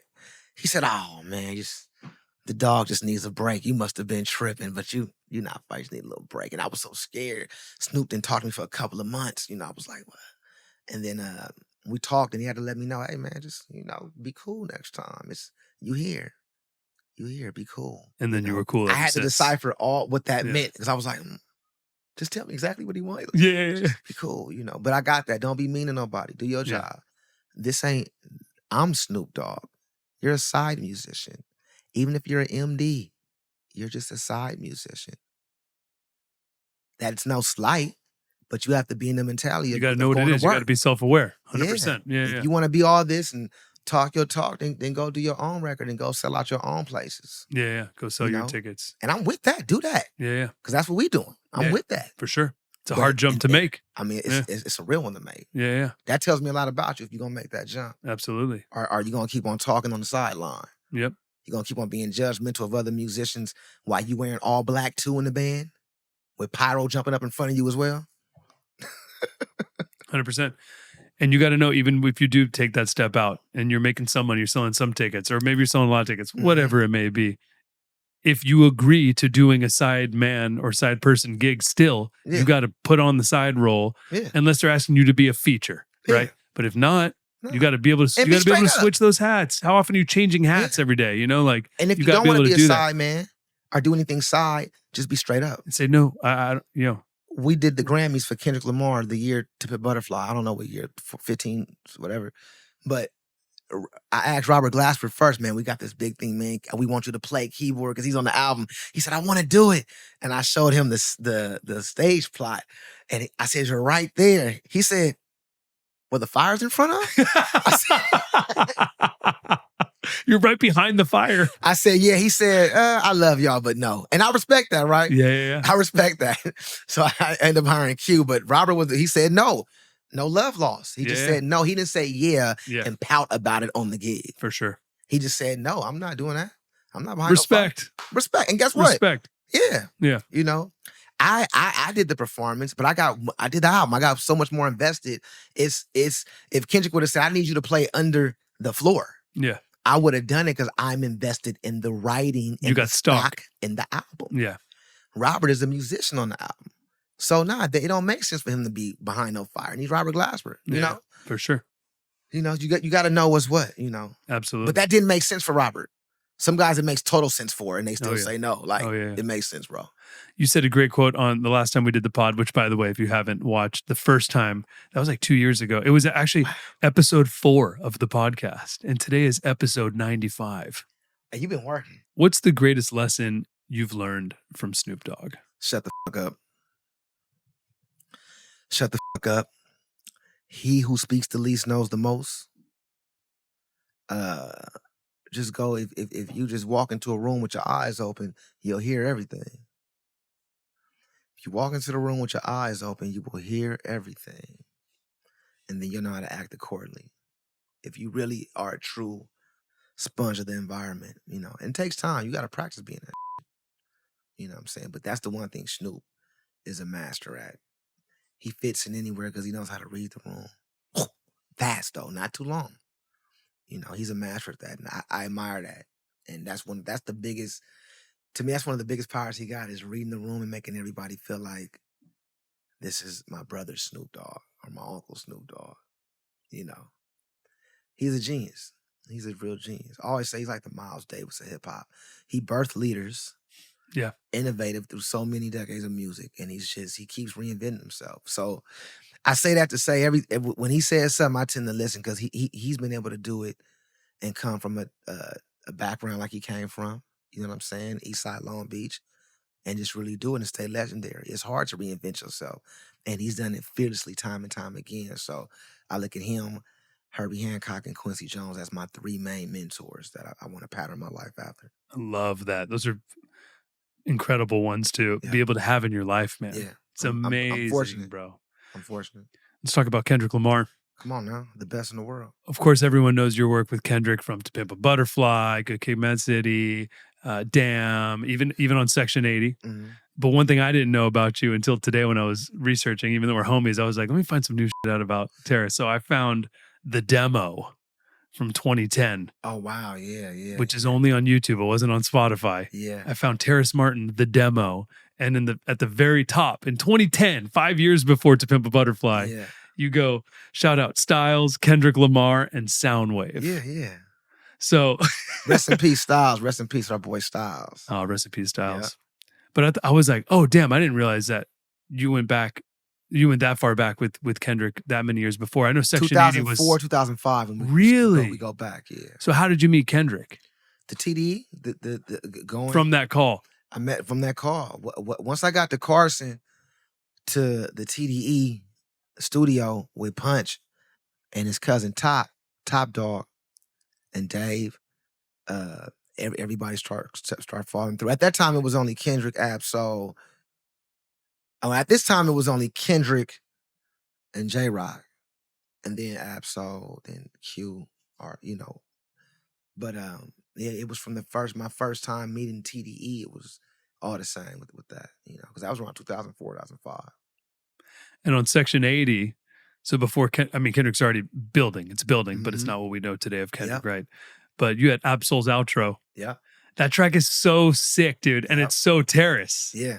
And I feel like it's crazy for me to hear you, that long ago, whatever, 15 years ago on these things, which feels like forever ago. But like I said, your sound, you've had this sound, man, that just sounds like you, even like your value that you bring to a project, right? Whether it's Kendrick or Snoop or whatever, it is so identifiable. Amazing. Thank you. But I love that's that kind of song. like, to me, saying my sound is identifiable, that I have my own sound. That's like, from the dojo and the arena I come from, that's the biggest compliment that we could ever. It's not how many records you sold, how popular it is. Can I recognize you amongst a million people? Absolutely. I think that's the biggest. I thank the creator and the ancestors for that. You know what I'm saying? So before Kendrick pops off, you're working with him in those early days. What did you notice about Kendrick back then? Same thing everybody knows. No, he's just the best. I knew he was the best. Yeah. He had strong elements of Jay-Z and Corrupt mixed. And he was a real Jay-Z and Corrupt fan, with Lil Wayne too, but that Corrupt element always gets to me because Corrupt is one of my master teachers. So when I hear that through line, I could connect with you. I know you like a certain kind of. We've been talking about Corrupt, me and Kendrick, for the past couple of days on text message, and because he's a genius, he is the mic, he's the wordsmith, he's the one, not the two. Corrupt, Young Gotti is the man. The world should know more about his genius, But what I noticed about Kendrick, he had that same spontaneous, in the moment, make something beautiful out of a mistake skill level, and which ends up being no mistakes at that point, And he had that thing with freestyling. I could play a chord, he would start rapping, or I could throw any kind of beat, or he would ask so many questions about music, and he felt like a young saxophone player.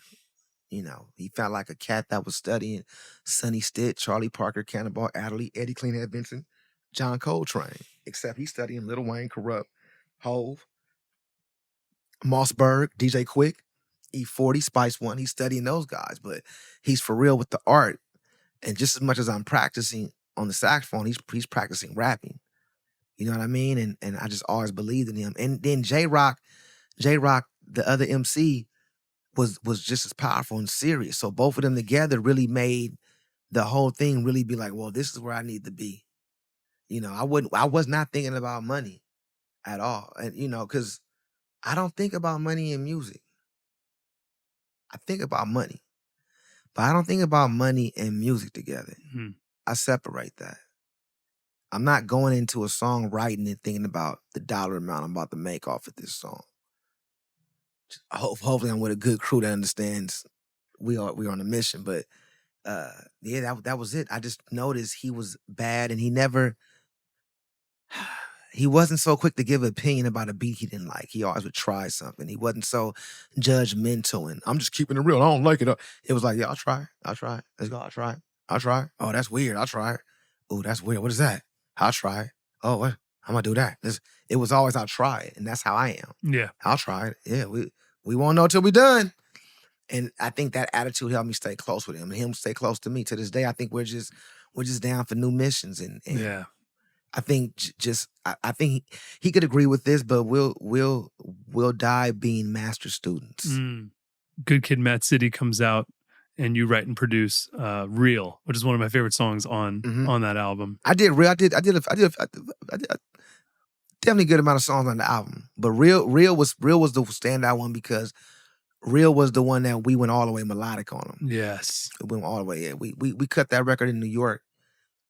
We came back. I worked on it some more. And that's the only record on Good Kid, M.A.A.d City that Dr. Dre mixed. Dr. Dre was in the studio, and I think the record's already done. I asked Dre, I'm like, man, would you mix my song? Would you mix Real? He like, yeah.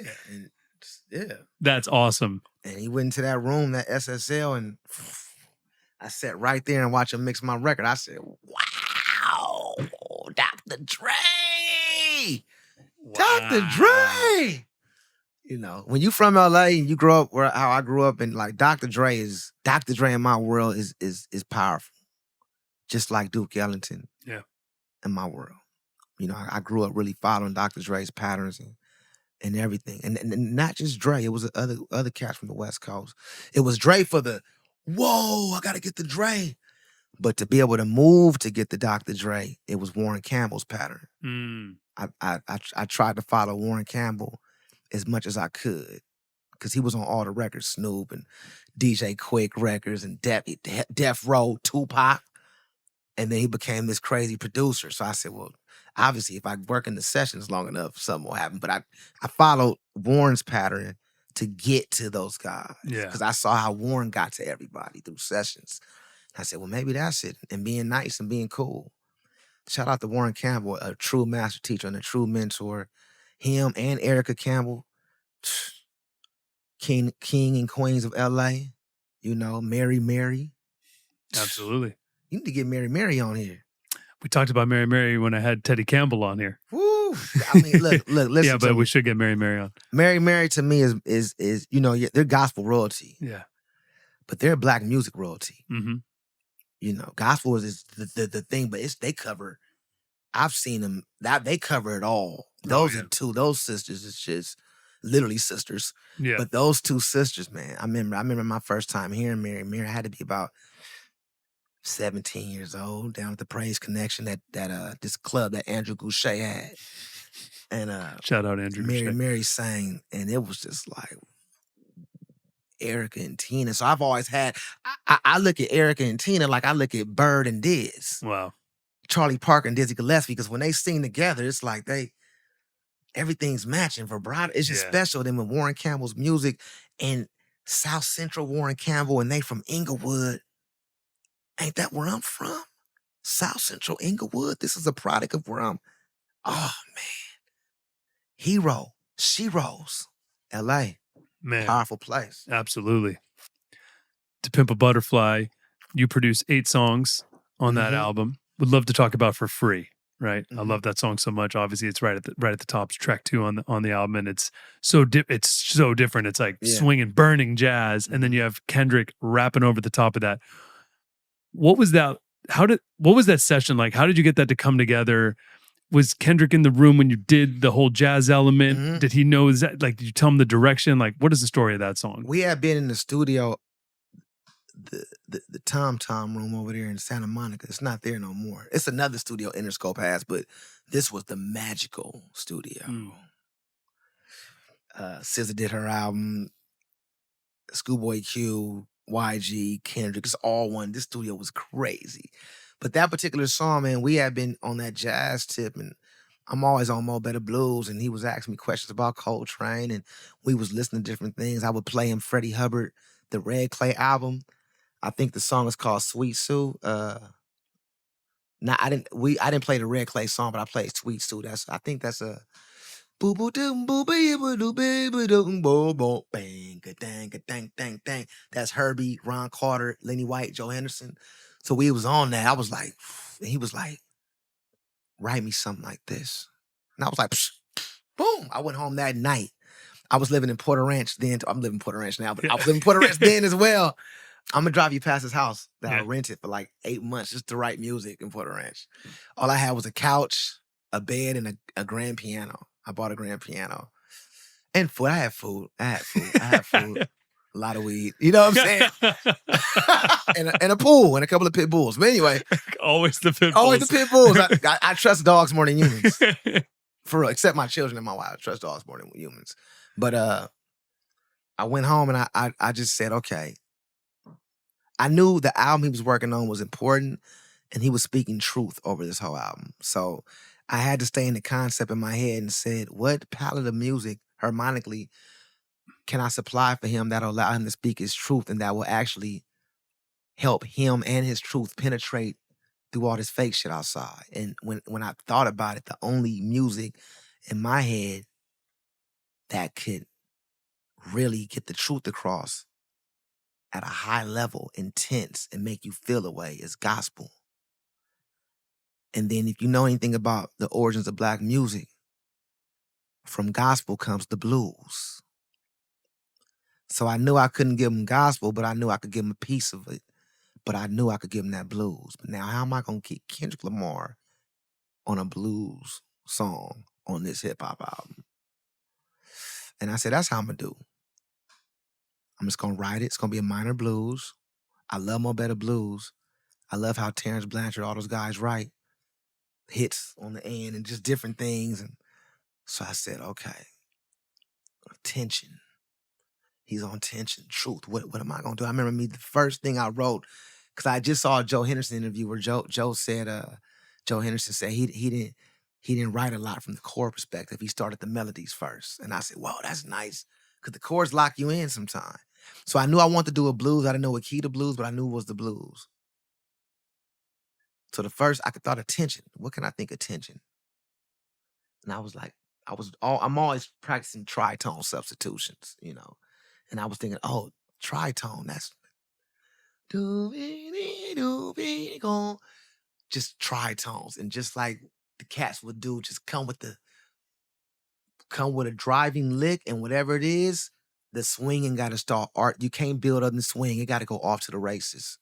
This got to build. It got to feel like it got to feel like Bob Hurst used to feel with Kenny Kirkland and Jeff Tane Watts playing at the Bellage in the early 90s in LA off Sunset. I used to go watch them play when they was doing the Tonight Show when I was in 7th and 8th grade.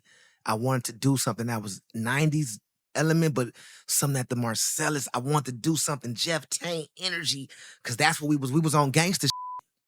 And I feel like Branford Marcellus and them records, I don't know how they felt, but ain't about how they felt. It's about how I felt when I got the record. It felt like gangster to me, positive. It felt like they were saying F the police and different things like that. I don't know if they was or wasn't, but the way Tane was playing, it made me feel like that.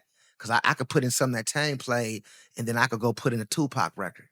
And I could feel the same freedom. I could feel the same artistic love, beautiful flowers. Everybody else may have heard Pac and saw violence. I saw flowers. I saw love, because I come from a violent place that the shit he talking about ain't nothing like what I grew up seeing. Mm-hmm. It's still lollipop and love. Not lollipop, but it's still like, okay, you know, he talking about living, dying in L.A. He ain't talking about he ain't going out. He protecting everything. It's all protective energy. That's how Tane them played. So I wanted to give Kendrick that same element. And I know he loved Pac. And like, what would Pac like? What jazz would Pac like? Like, if I was working with Pac, what would I give Pac? And I was thinking of I Ain't Mad at You. Do-do-do-do-do-do. Boom, boom.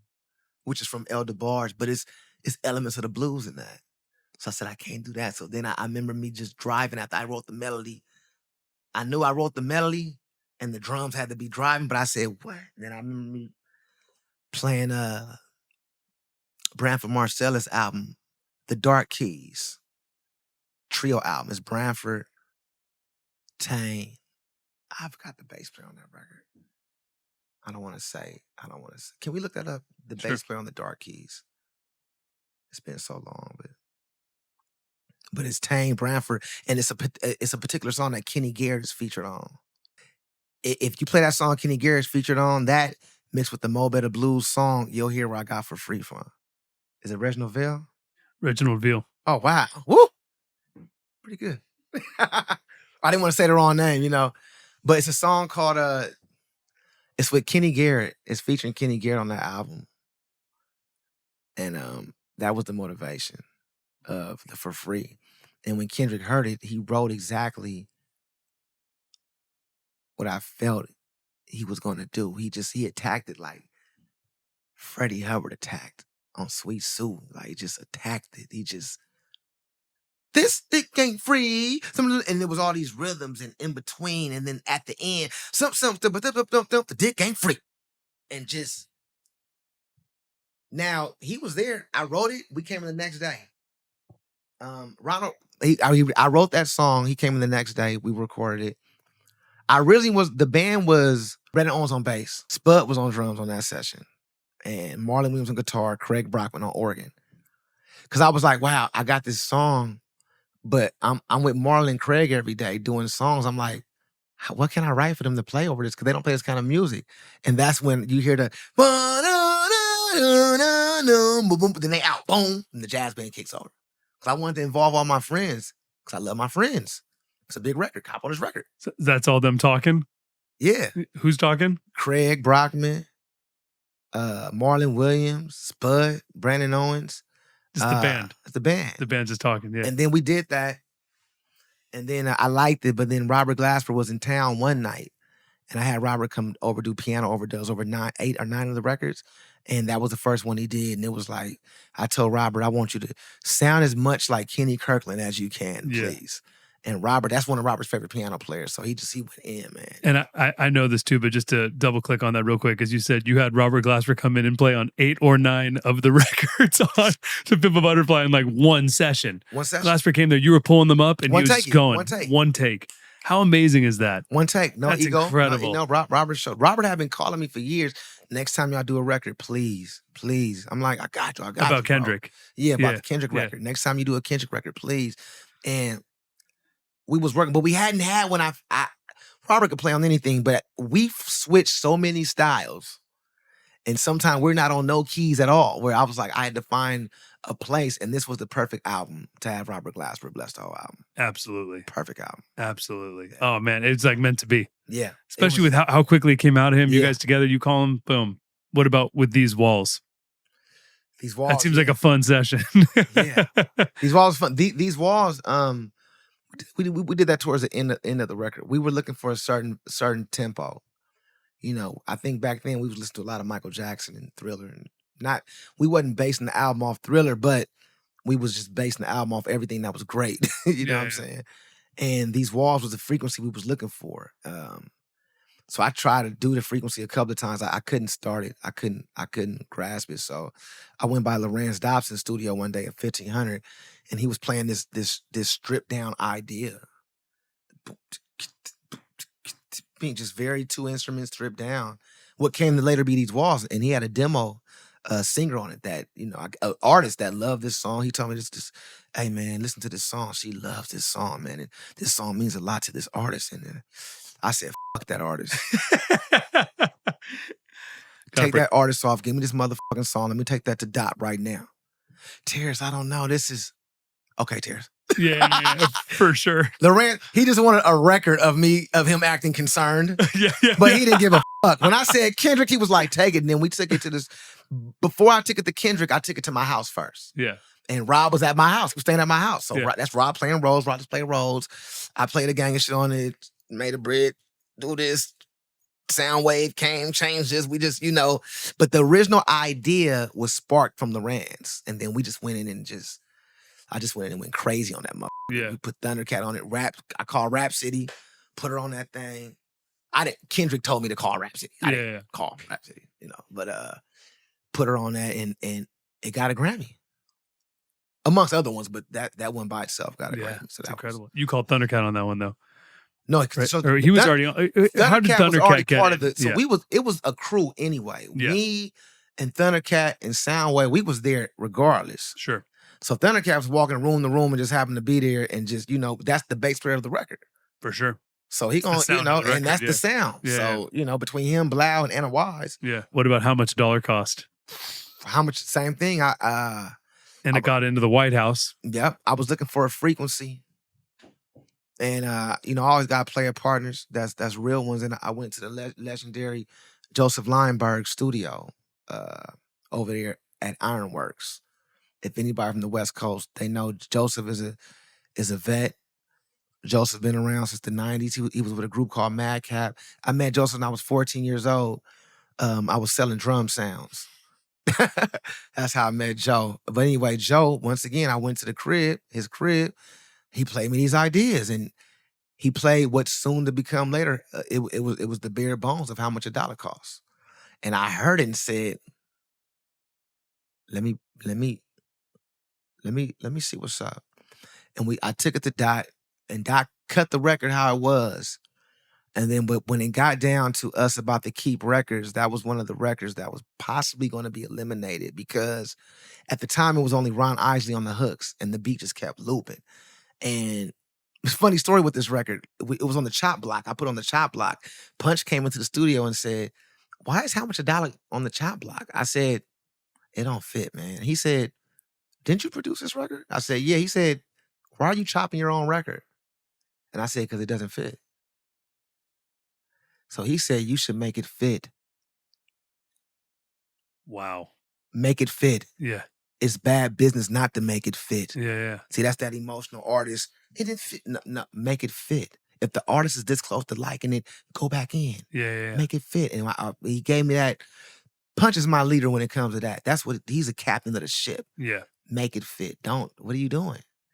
So when I thought about that, I went back in the studio alone and I broke the whole record back down. I remember me taking off the hooks and adding new harmony. I started playing chords. I like that. Oh, that sounds different. I never did that one.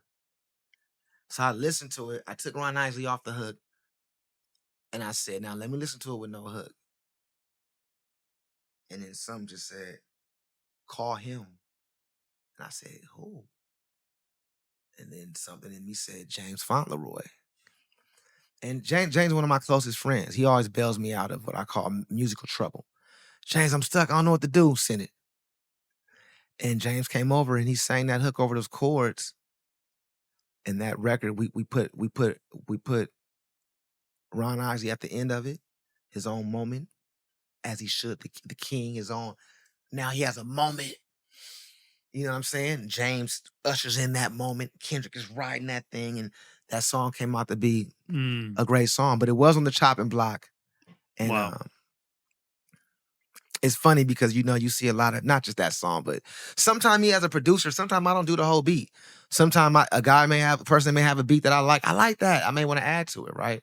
Sure. So I may want to break it up. I want to do something different.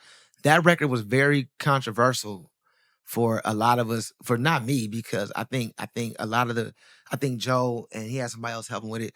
They really felt away, like they felt like they produced it. And then, you always got to let people know that doing the beat is one thing, but producing the record is producing the opportunity. Mm-hmm. And staying with the business of the record and making sure it produced to the people. It's produced for the people. You know what I'm saying? Absolutely. So it's like that record, I got a chance to really learn how to showcase those skills where it's like, let me go get some other cats and let me just oversee some music and get it to a level. All right, walk me through Loyalty. How did Loyalty happen? Oh, man, Loyalty, that's a good one. Loyalty, I was living on... Did you come to my apartment on Melrose and Spalding? I did. You came to that apartment? Yeah. Okay, yeah, so for like a year, I stayed on Melrose and Spalding. Mm-hmm. Classic LA apartment, But did you come to the studio in the back too? Yes. Crazy, I saw that tight studio, bro. COVID time. Yeah. Yeah. I couldn't believe it when I walked into the studio. It was you and Rob. That's where you and Glasper. We did so much. That's where we did dinner party. We did Black Radio 3. Oh, that's where you guys did dinner party. I didn't know that. But yeah, of course, that was COVID time. That was the whole... Loyalty came up because I'm always working on ideas. And Kendrick, I hadn't been working on the damn record because I was on tour with Herbie for so long. I was almost about to miss that record. I missed Black Panther because I was on the road with Herbie. I was on tour, and but that was a choice. That was a real test for me. Like, am I gonna miss a movie or be on tour? Yeah. Yes, it's with Herbie, but at business-wise, am I gonna miss a movie or be on tour? Sure. I chose the tour because it's just some lessons from Herbie as a man and a mentor that I needed to get. Yeah. That I felt like I probably was gonna get some more movies in my life. Although I didn't feel like that at that time. But I grew to feel like that. Loyalty came about. I was staying at the apartment. I used to love that studio that you came to in the back. That's where we did a lot of records. We had Leon Bridges over there. Robert did a lot of his records. Pino, Chris Dave, everybody, Thundercat, everybody, Miguel, everybody's been in that little studio in that COVID time with mask on. And the mask on was so tight back then. Everybody lying about vaccines. I remember the drum room, bro. I went and played drums in there. Yeah, right. It was like, the sounded great. Right? Yeah. But I was upstairs in the apartment and I was going through beats and going through ideas, and then that came across my phone. Something like that. It was just the intro. It was something you already had, the intro of Loyalty? No, it wasn't. No, I'm sorry. It wasn't the intro. It was the Bruno Mars 24 Karat song that just came across. And then my boy sampled a lot of it. And I took a little piece of his sample, slowed it down, flip it. And I was just chilling like, man, this is dope. And I started listening. And I started getting those bumps I get those goosebumps, they start coming up. And I said, when I get the goosebumps, I start getting those bumps I get. So when I get the goosebumps, that means this record could be something. And I can't afford this. So I have to give this to a person that could afford the weight of this idea. Because whoever I submit this idea to, they need to be able to understand what I'm talking about. And my brother, Problem was with me. He was right behind me. We was on Instagram Live. And then I let it play and I said on live, I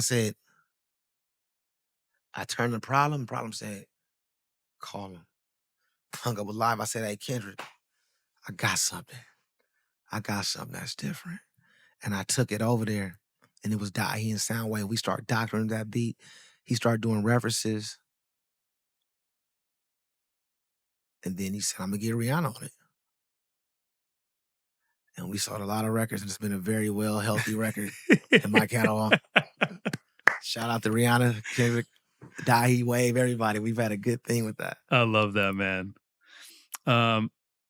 You brought up Herbie right now, and I mean, we were talking a lot when you were on that Herbie tour. I remember there was a lot going on. A lot of thoughts, a lot going on and everything. But man, when you were on that Herbie tour, that was like the Herbie lineup, bro. And you were the baby. You were the baby on that lineup. Yeah. And you were like MDing. Yeah. So I was like, how are you? Well, you know what? I like to think that, but I was just there saying, yeah, try that. Yeah. That's cool too. With Vinny, Marcus. Yeah. Oh no, James, Vinny, Leonel Aweke, Herbie and me. Yes.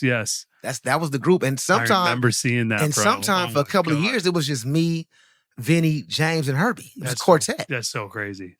You know, if you go to the Austin City Limits performance with Herbie and Vinny, that's just a quartet. So cool. Yeah. So cool. So how did that come about? Like, how did you get the gig with Herbie Hancock? How'd you end up starting that whole collaboration with him? After we put out To Pimp a Butterfly, Herbie, it was rumors going around. Herbie had been looking for me because Herbie had heard the record. And then, Herbie got turned on to the record and me by Flylo.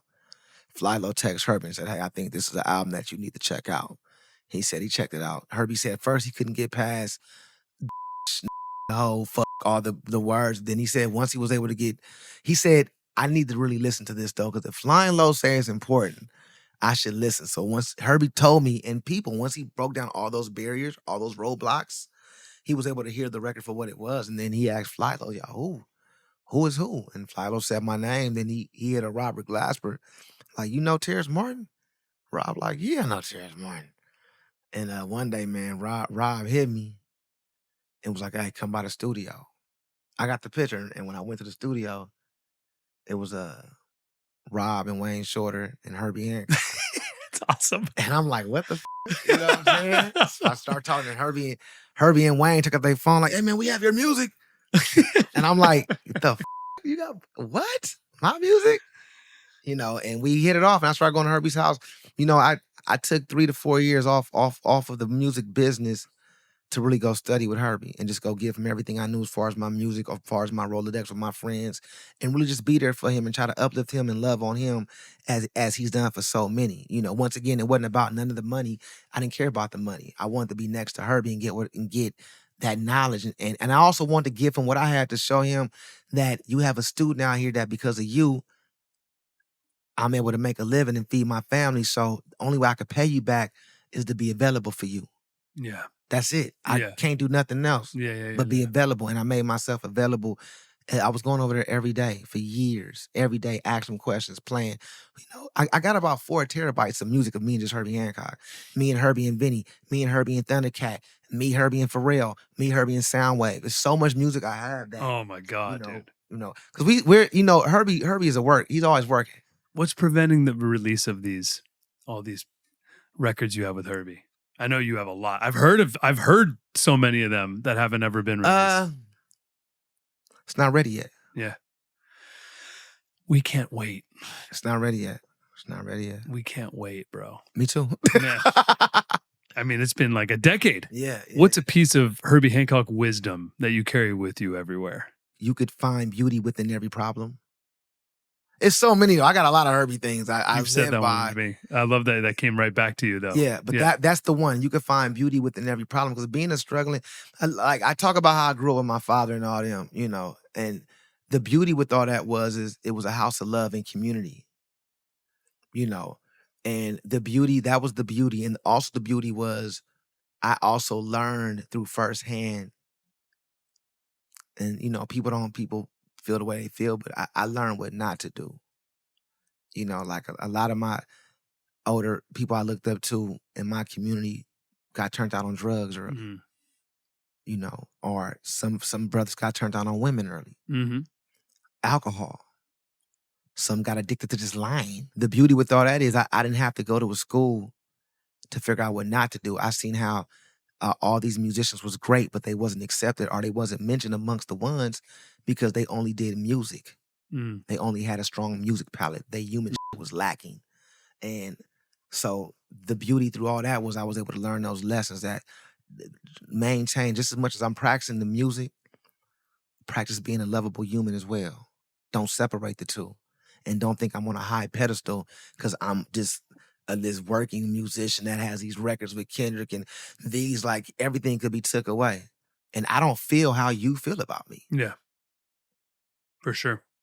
I live in LA. I don't have time to stop and think and feel like that. Yeah. And if you got time to stop and think and feel like that about yourself, A, you live in the Midwest is somewhere you could afford to live. You're not living in Los Angeles, New York City without help. Yeah.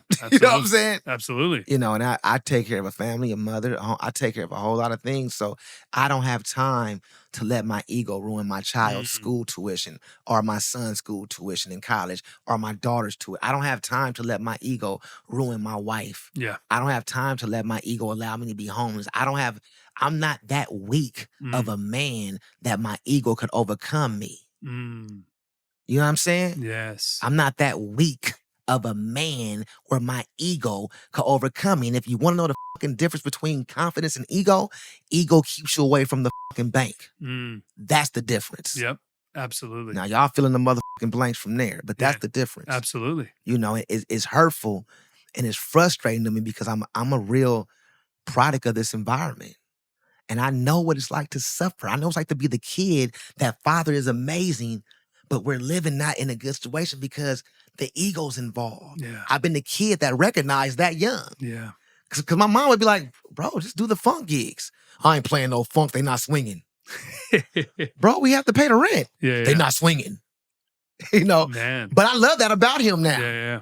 You know, he passed on. He had, and rest in peace, Curly. Rest in peace to Curl. Straight the fuck up, a real gangster. Yeah. A real one that loved his son, loved his family. He made a lot of mistakes. But the good shit about it is that he raised a soldier and he raised me. Yeah. He raised me. And I asked him, can I use his life for these examples? Because he want the help of the kids. Yeah. So when I use his life, I've already asked him before he died, hey man, can I talk about that fucked up shit that you had me go through? And he'd be like, go ahead, man. I was fucked up. Go ahead. Because hopefully somebody get and don't do what the dumb shit I did. Yes. So when I use my father, for example, I'm using him at the highest regard because without him, it's no me. Yes. Because the same way he taught me by looking at him, he also would come and say, don't be late. Don't be f***ing late. He was so mad at me for being late and flaky because he knew the end result of his life. Yes. Why the you only playing one key? What kind of motherfucker playing one key?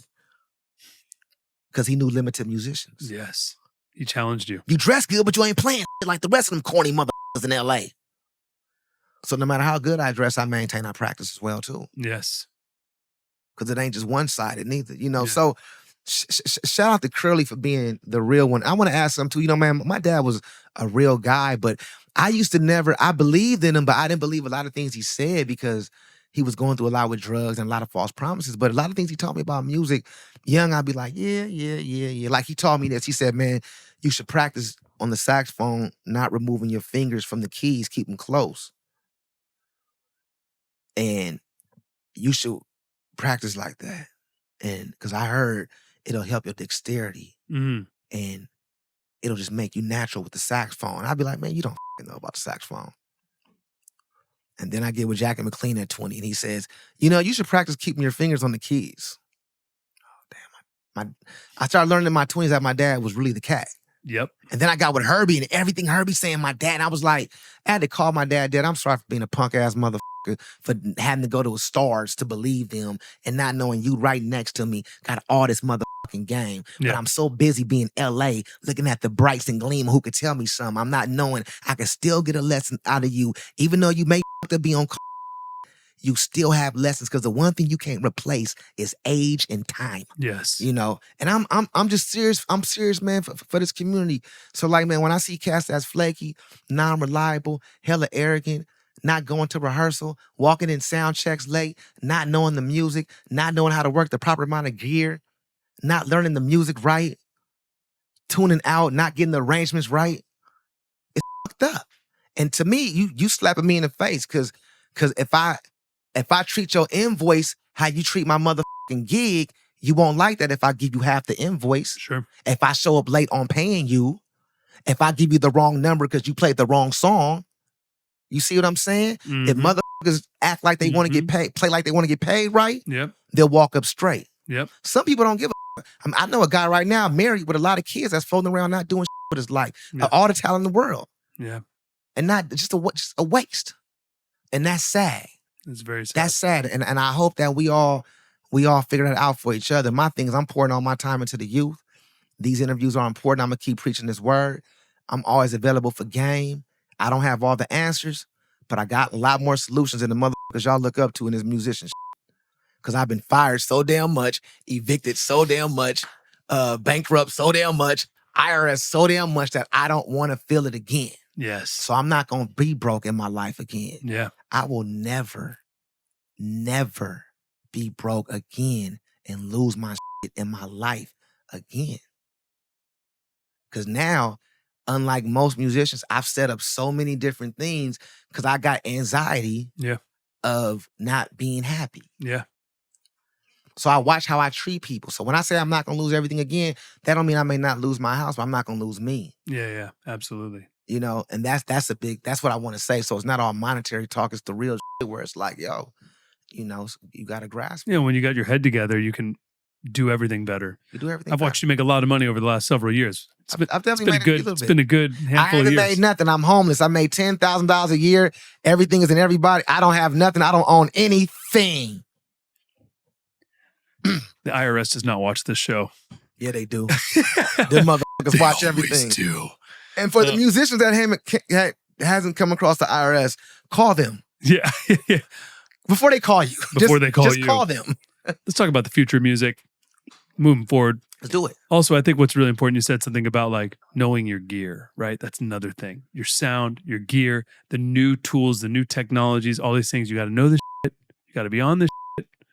Don't be stubborn. You got to know it. You got to, and dress well. Oh, man. Let's start backwards. I think about the police. I think about the firemen. I think about lawyers. I think about doctors. I think about airplane pilots. I think about presidents of whatever, kings and queens. I think about people of high authority, high positions. I look at how they dress professionally, whatever in that world is. You know, and this could be a thing, but when I see a band playing fly music and everybody got on ran down t-shirts, oversized pants, just face ain't right, no, just it's like, you know, Miles Davis used to always say they see you before they hear you. Yep. You know? Yep. So many cats be looking crazy on these gigs, bro. I mean, respect all the jam bands, but that's why I don't with the jam bands, because they all dress horrible to me. Great. The music's great. Okay, great. I'm used to James Brown, where everybody dressed good. Miles Davis looking good and playing good. I'm used to the whole package. I want the lifestyle, the whole package. Yes. And I want to inspire other people. I want them to say, wow, that young man looks good and plays good. That's cold. I love when my wife say, hey, we right now. Take that off. You look good. You feel me? I love that. I love looking good, smelling good, playing good. I don't understand some of these cats, man. They be looking like they come off from working pizza stands, man. And for real. Pizza stands and all this. They just looking horrible, man. And, you know, keep some chapstick and some gum. Keep gum and chapstick. So many stinky ass breath musicians, because all they do is smoke and drink and then get in your fucking face and scream. Oh. Get some chapstick and some gum. You know what I'm saying? Look fresh. This is all part of the job. It is. It's funny, but it's part of the job. It is. I stood next to he smelled like this motherfucker smelled like a tuna sandwich and a 12-year-old softball player. And this motherfucker is talking about how we should play together. Old softball player. Well, I'm not playing with you, man. You know, I'm not playing with you, man. I don't stand for that. That's too much. You know, I grew up in a world where being a black musician was very. I'll keep it real. I'll keep it very thorough. Being a black jazz musician is one of the greatest honors I was taught. It's one of the greatest honors in the world then to be a touring musician, it's one of the greatest honors to be able to do the work of art and feed people love. Why not dress like that? Would you trust a doctor coming to work on you, a heart surgeon, if he had on motherfucking shorts or dingy ass jeans and an old I Love Jazz t-shirt on? Nope. And to jump on to that, or to piggyback onto that, I just had Simon Phillips on the pod, 3-hour pod. And he talks about how when he started his session life as a teenager back in London at Abbey Road when it was EMI, he said all the engineers wore lab coats. All the musicians were dressed essentially in suits, not ties, but suits. And the musicians weren't even allowed in the control room. Yeah. Right? Because the engineers were in there in lab coats. Yeah. That's so wild to think about, man. But still, dress professional. I grew up under Battle Cat. I was 17, 18 years old, and Battle Cat used to buy a whole new outfit to go to the studio. Love that. And I used to ask him, man, why you dress so good at the studio? Battle Cat but that brother could dress. Socks, shoes, shorts, hair right, jewelry, cologne, clean shirt. Battle Cat was my mentor, but definitely with music, but dressing. I love that. Getting to the studio looking good. Yeah. Feeling good. His beard perfect. I asked Battle Cat, I said, why you do that? He said, I'm professional. We're professionals. I love it. You know what I mean? So I stick with that. You know, I stick with that. Even I mean, man, I get dressed right for sound check. You know, I want to look good. Yeah, absolutely. I want to look good. I want to treat people good. I want everything good. Because there's so much in life that's not. The that I can fucking control, like dressing well and playing well. Because when life goes left, the things I can't control to be happy about, I want those to be superior. Yes. Then yeah, that's what I'm on. You know what I'm saying? And I don't even like playing with other musicians that don't give a about that. I don't play with them. Mm-hmm. Well, I did a gig at the Blue Note and had a few of them. Mm-hmm. But I'm cool now because my thing is like, at this age, man, this is my 46th year on this earth. This is my 31st year in the record business. Not no jam band shit.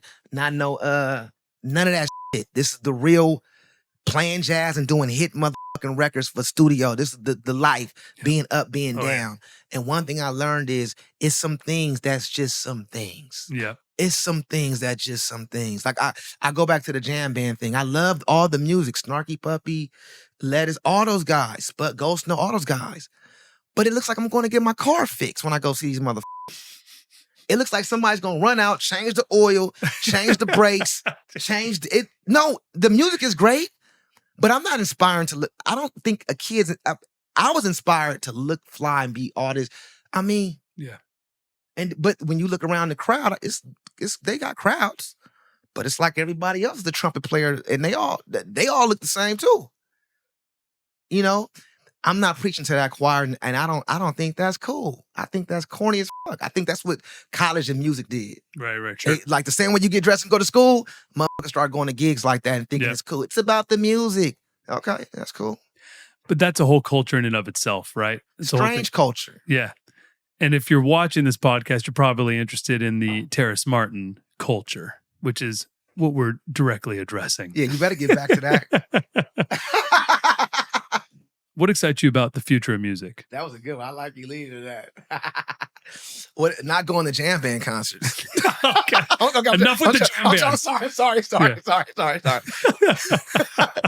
My friend you're the only supporter of them.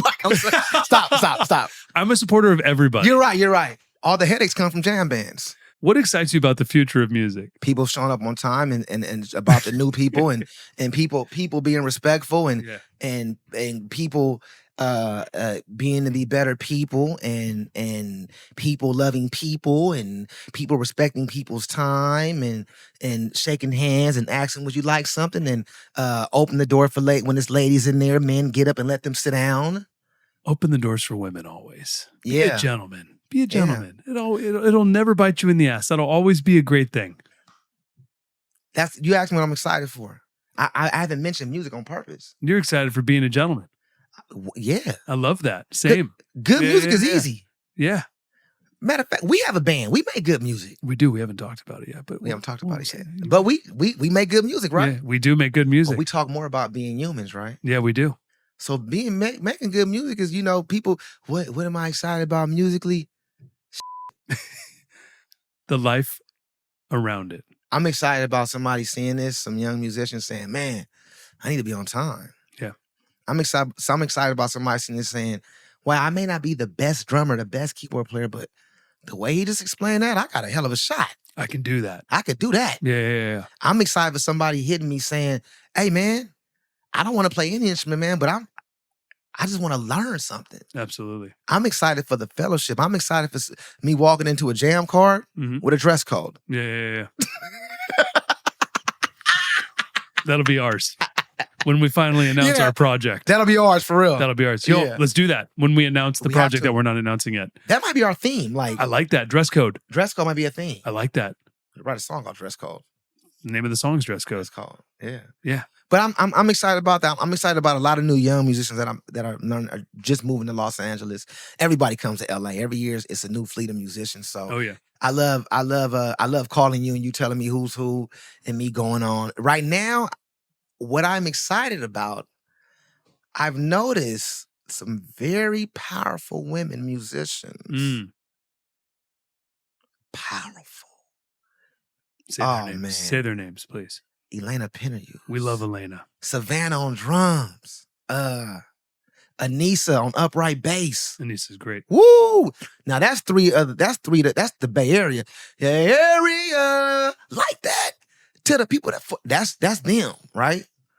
And then you got, I was in New York, and then you got the other homegirl, Nicole Glover. Saxophone player. Man, I like I see Pocket Queen, she's doing her thing. Savannah Harris. Woo! Savannah Harris. Because drum's my favorite instrument. Let's go. I was familiar with her. You're a good drummer. I'm a frustrated jazz drummer. You can swing. Yeah. I can swing. You can swing because your dad was screaming at you about the swing. Yeah, exactly. That's why now I know why.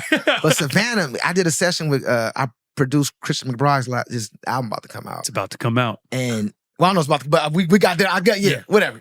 But Savannah played drums, and man, I mean, she's one of our most lyrical, composition-based percussionists. It's very, I love drummers like Brian Blade, Nasheed Waits, Marcus Gilmore, Eric Harlan. She's right up, right there. And Nicole Glover, this tenor saxophonist and soprano. Oh my God, man. These sisters is just, I'm excited for them. Yeah. I'm excited for these young ladies right now to help get this right. And they way more professional than all these dudes I'll be working at. And they play better than all these guys. Super professional lady that's crushing it is Mohini Day. Mohini Day. I've been hearing Mohini, I've been hearing great behind the scenes responses to the way you deal with things. Good communicator. She's always on it. We've done a few projects together. She's on it, man. And then she's killer on the instrument. Yeah. But on it, man. Just responsible. On it. Be responsible. On it. Responsible. Paul Cornish is another responsible musician. Mm-hmm. He's on it. And he's a Blue Note artist now. Paul Cornish. A great album. Ooh, great album. Album. Honestly, Paul's my favorite composer right now. Oh, I love that. Good to hear. And Paul's trio album is my favorite jazz album right now. That's all I'm listening to is Paul's album. Like, Paul's the best. Not because I love him, because he's my little bro, but he literally is by himself he's the best. And he shows up on time, responsible, dresses fresh, knows the music, and outplays everybody. All important things. Know the music is another very important one. You don't got to outplay nobody. I threw that in for the jazz guys. Yeah. Just know the record. Well, I said that because a lot of guys feel like because they're at this high level of musicianship, they could do certain things, but then you got a guy like Paul that's higher than you and still with all the good human things. Yeah. Be a good human. That's the title of this pod. The do's and don'ts of being a musician, producer, and artist. And one day we should do a private one with no phones where I could really get into the. Oh, we could talk. I could talk and I could really say names but I want them there too. Yeah. So I could say I gotta factually use your name, but I got you on a beer or something. I want them there too, because I think we could really help each other if we have a real thing where the people that are f***ing up, we all face each other, and we could teach the younger kids don't be like this guy. Yes. Or this guy could say I don't want to be that guy no more, and he could shape it up. But I think we should have a real thing, man. If you want that, DM me or whatever. I'll put your name on a list and we'll put it together. But the guys we want to talk to, they're not going to show up. They're going to flake. It's their own fault. We're putting this out here hoping that people discover it, whether you're a new person, never toured before, never done a proper session before, but you still can. All this, the opportunities are there. If you do these things, you're going to get hired.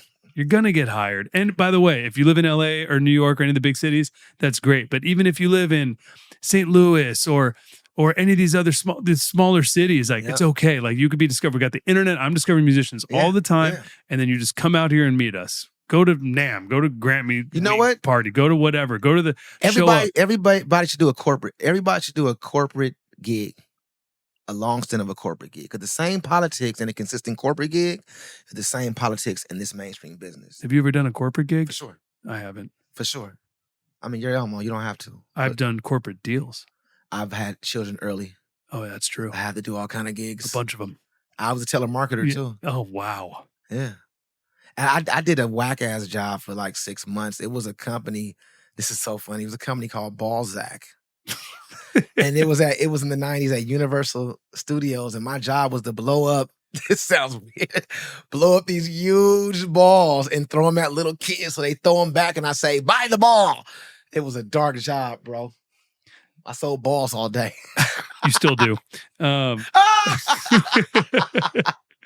What's your mission now as an artist and a producer? My mission now as an artist and producer is to really do the kind of music that helps heal people, that helps people get the solutions, whether it's come together, feel good. I like doing music. I get a lot of calls from the penitentiary how my music soothes people because it's stress. A lot of people are wrongfully incarcerated, so I get a lot of DMs from single parents that say it's rough out here, but your music helps. I get a lot of calls from people in the workforce that aren't musicians that love my music, and I want to keep on servicing them because without them, we can't even live. Like I love when a doctor says your music helped me because I know they're helping somebody. So I think my only goal now is to expand that and to really this year in my life, I'm really about to put together an army of young musicians. Me and Kamasi been talking because we got the same frustrations, but instead of talking about it, all these old motherfuckers, we got to go do it. We got to go do it. Stop fucking with the weak. And the weak don't mean you're a weak musician. The weak means you a broken up, weak person that ain't trying to heal nobody. But me and Kamasi about to be on this real spiritual, we'll be on spiritual mission, but we just feel that the spirit of God is telling us to pull together all the youngsters and go hard with this music and just record many people, teach people as much as we know while we're on this earth so we could just try to reshape as much as we can what's been so messed up. Because everybody talks about play good and do good, but nobody talks about these things, how you have to make a living and how you have to just be a cool person. You know, before you become this star musician, you have to be liked and loved and people want to be around you. Absolutely. That's the most important thing. Yeah. Well, dude, thank you all for tuning in. Did we talk about the jam band dress code? Go for it. Okay. Let me tell you a story, better yet. We got 2 minutes, so go. One time I opened up for Snarky Puppy, right? And I was like, but I'm late. I got to go change clothes, bro. He said, what you got on? I said, bro, I've been working now. He was like, don't nobody care? That broke my heart, bro. Because when I walked in, I was still the best dressed. We can edit all the jam, man.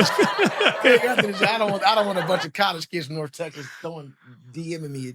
It's staying in. Well, ladies and gentlemen, I hope you enjoyed the conversation. Can I say something else? Yeah. I wouldn't even want to be a part of a thing called jam band because jam usually means free. Unless there's 2 M's in it. And it's jam card. There we go. That's You're right. expensive. But if it's jam band, first of all, it's like 20 people. The whole band's getting $2,500 a night. The band leader takes it, gives you guys $50 a piece. He flies first class. It's like It's first class. the jam band shit is rough, That's bro. a lot of MDs right now, too. And they be traveling in the vans. All my jam band friends got back problems, bro. That's hard. Much respect. No, I'm not respecting that shit. You got to respect the van drive if you're down to do, because you have chosen this, and if you're down to do the van drive, I respect you, because I would not. You can't get me in the van. I would respect you more if you figured out a way how we got to do this van. Yeah, that's true. By the way, I have some rich jam band friends that are headlining the jam band festivals. Well, yeah, because they own it, and they're killing it. Yeah, they're killing it. It's always one rich guy of the jam band. No, but they're still sitting there playing guitar, and they're wearing the tie-dye shirt, and they're going in like they're still. It's his band, right? Oh yeah. He's not rich playing in the band. Oh, I see what you're saying. It's his band. You're saying the hired guns of the jam bands. It's his band. It's his band. So really check your motherfucking ego, musicians. You dressing weird, being underpaid, and one rich guy, and you're proud of being in the jam band. Terrace Martin, ladies and gentlemen. Fucking unnecessary horn parts. Who listens to songs with that? It's like we got the Tower Power records. It peaked at Garibaldi. If I hear another Oakland stroke by a young drummer playing that shit wrong, man, let me stop, man. Back to the record. Terrace Martin.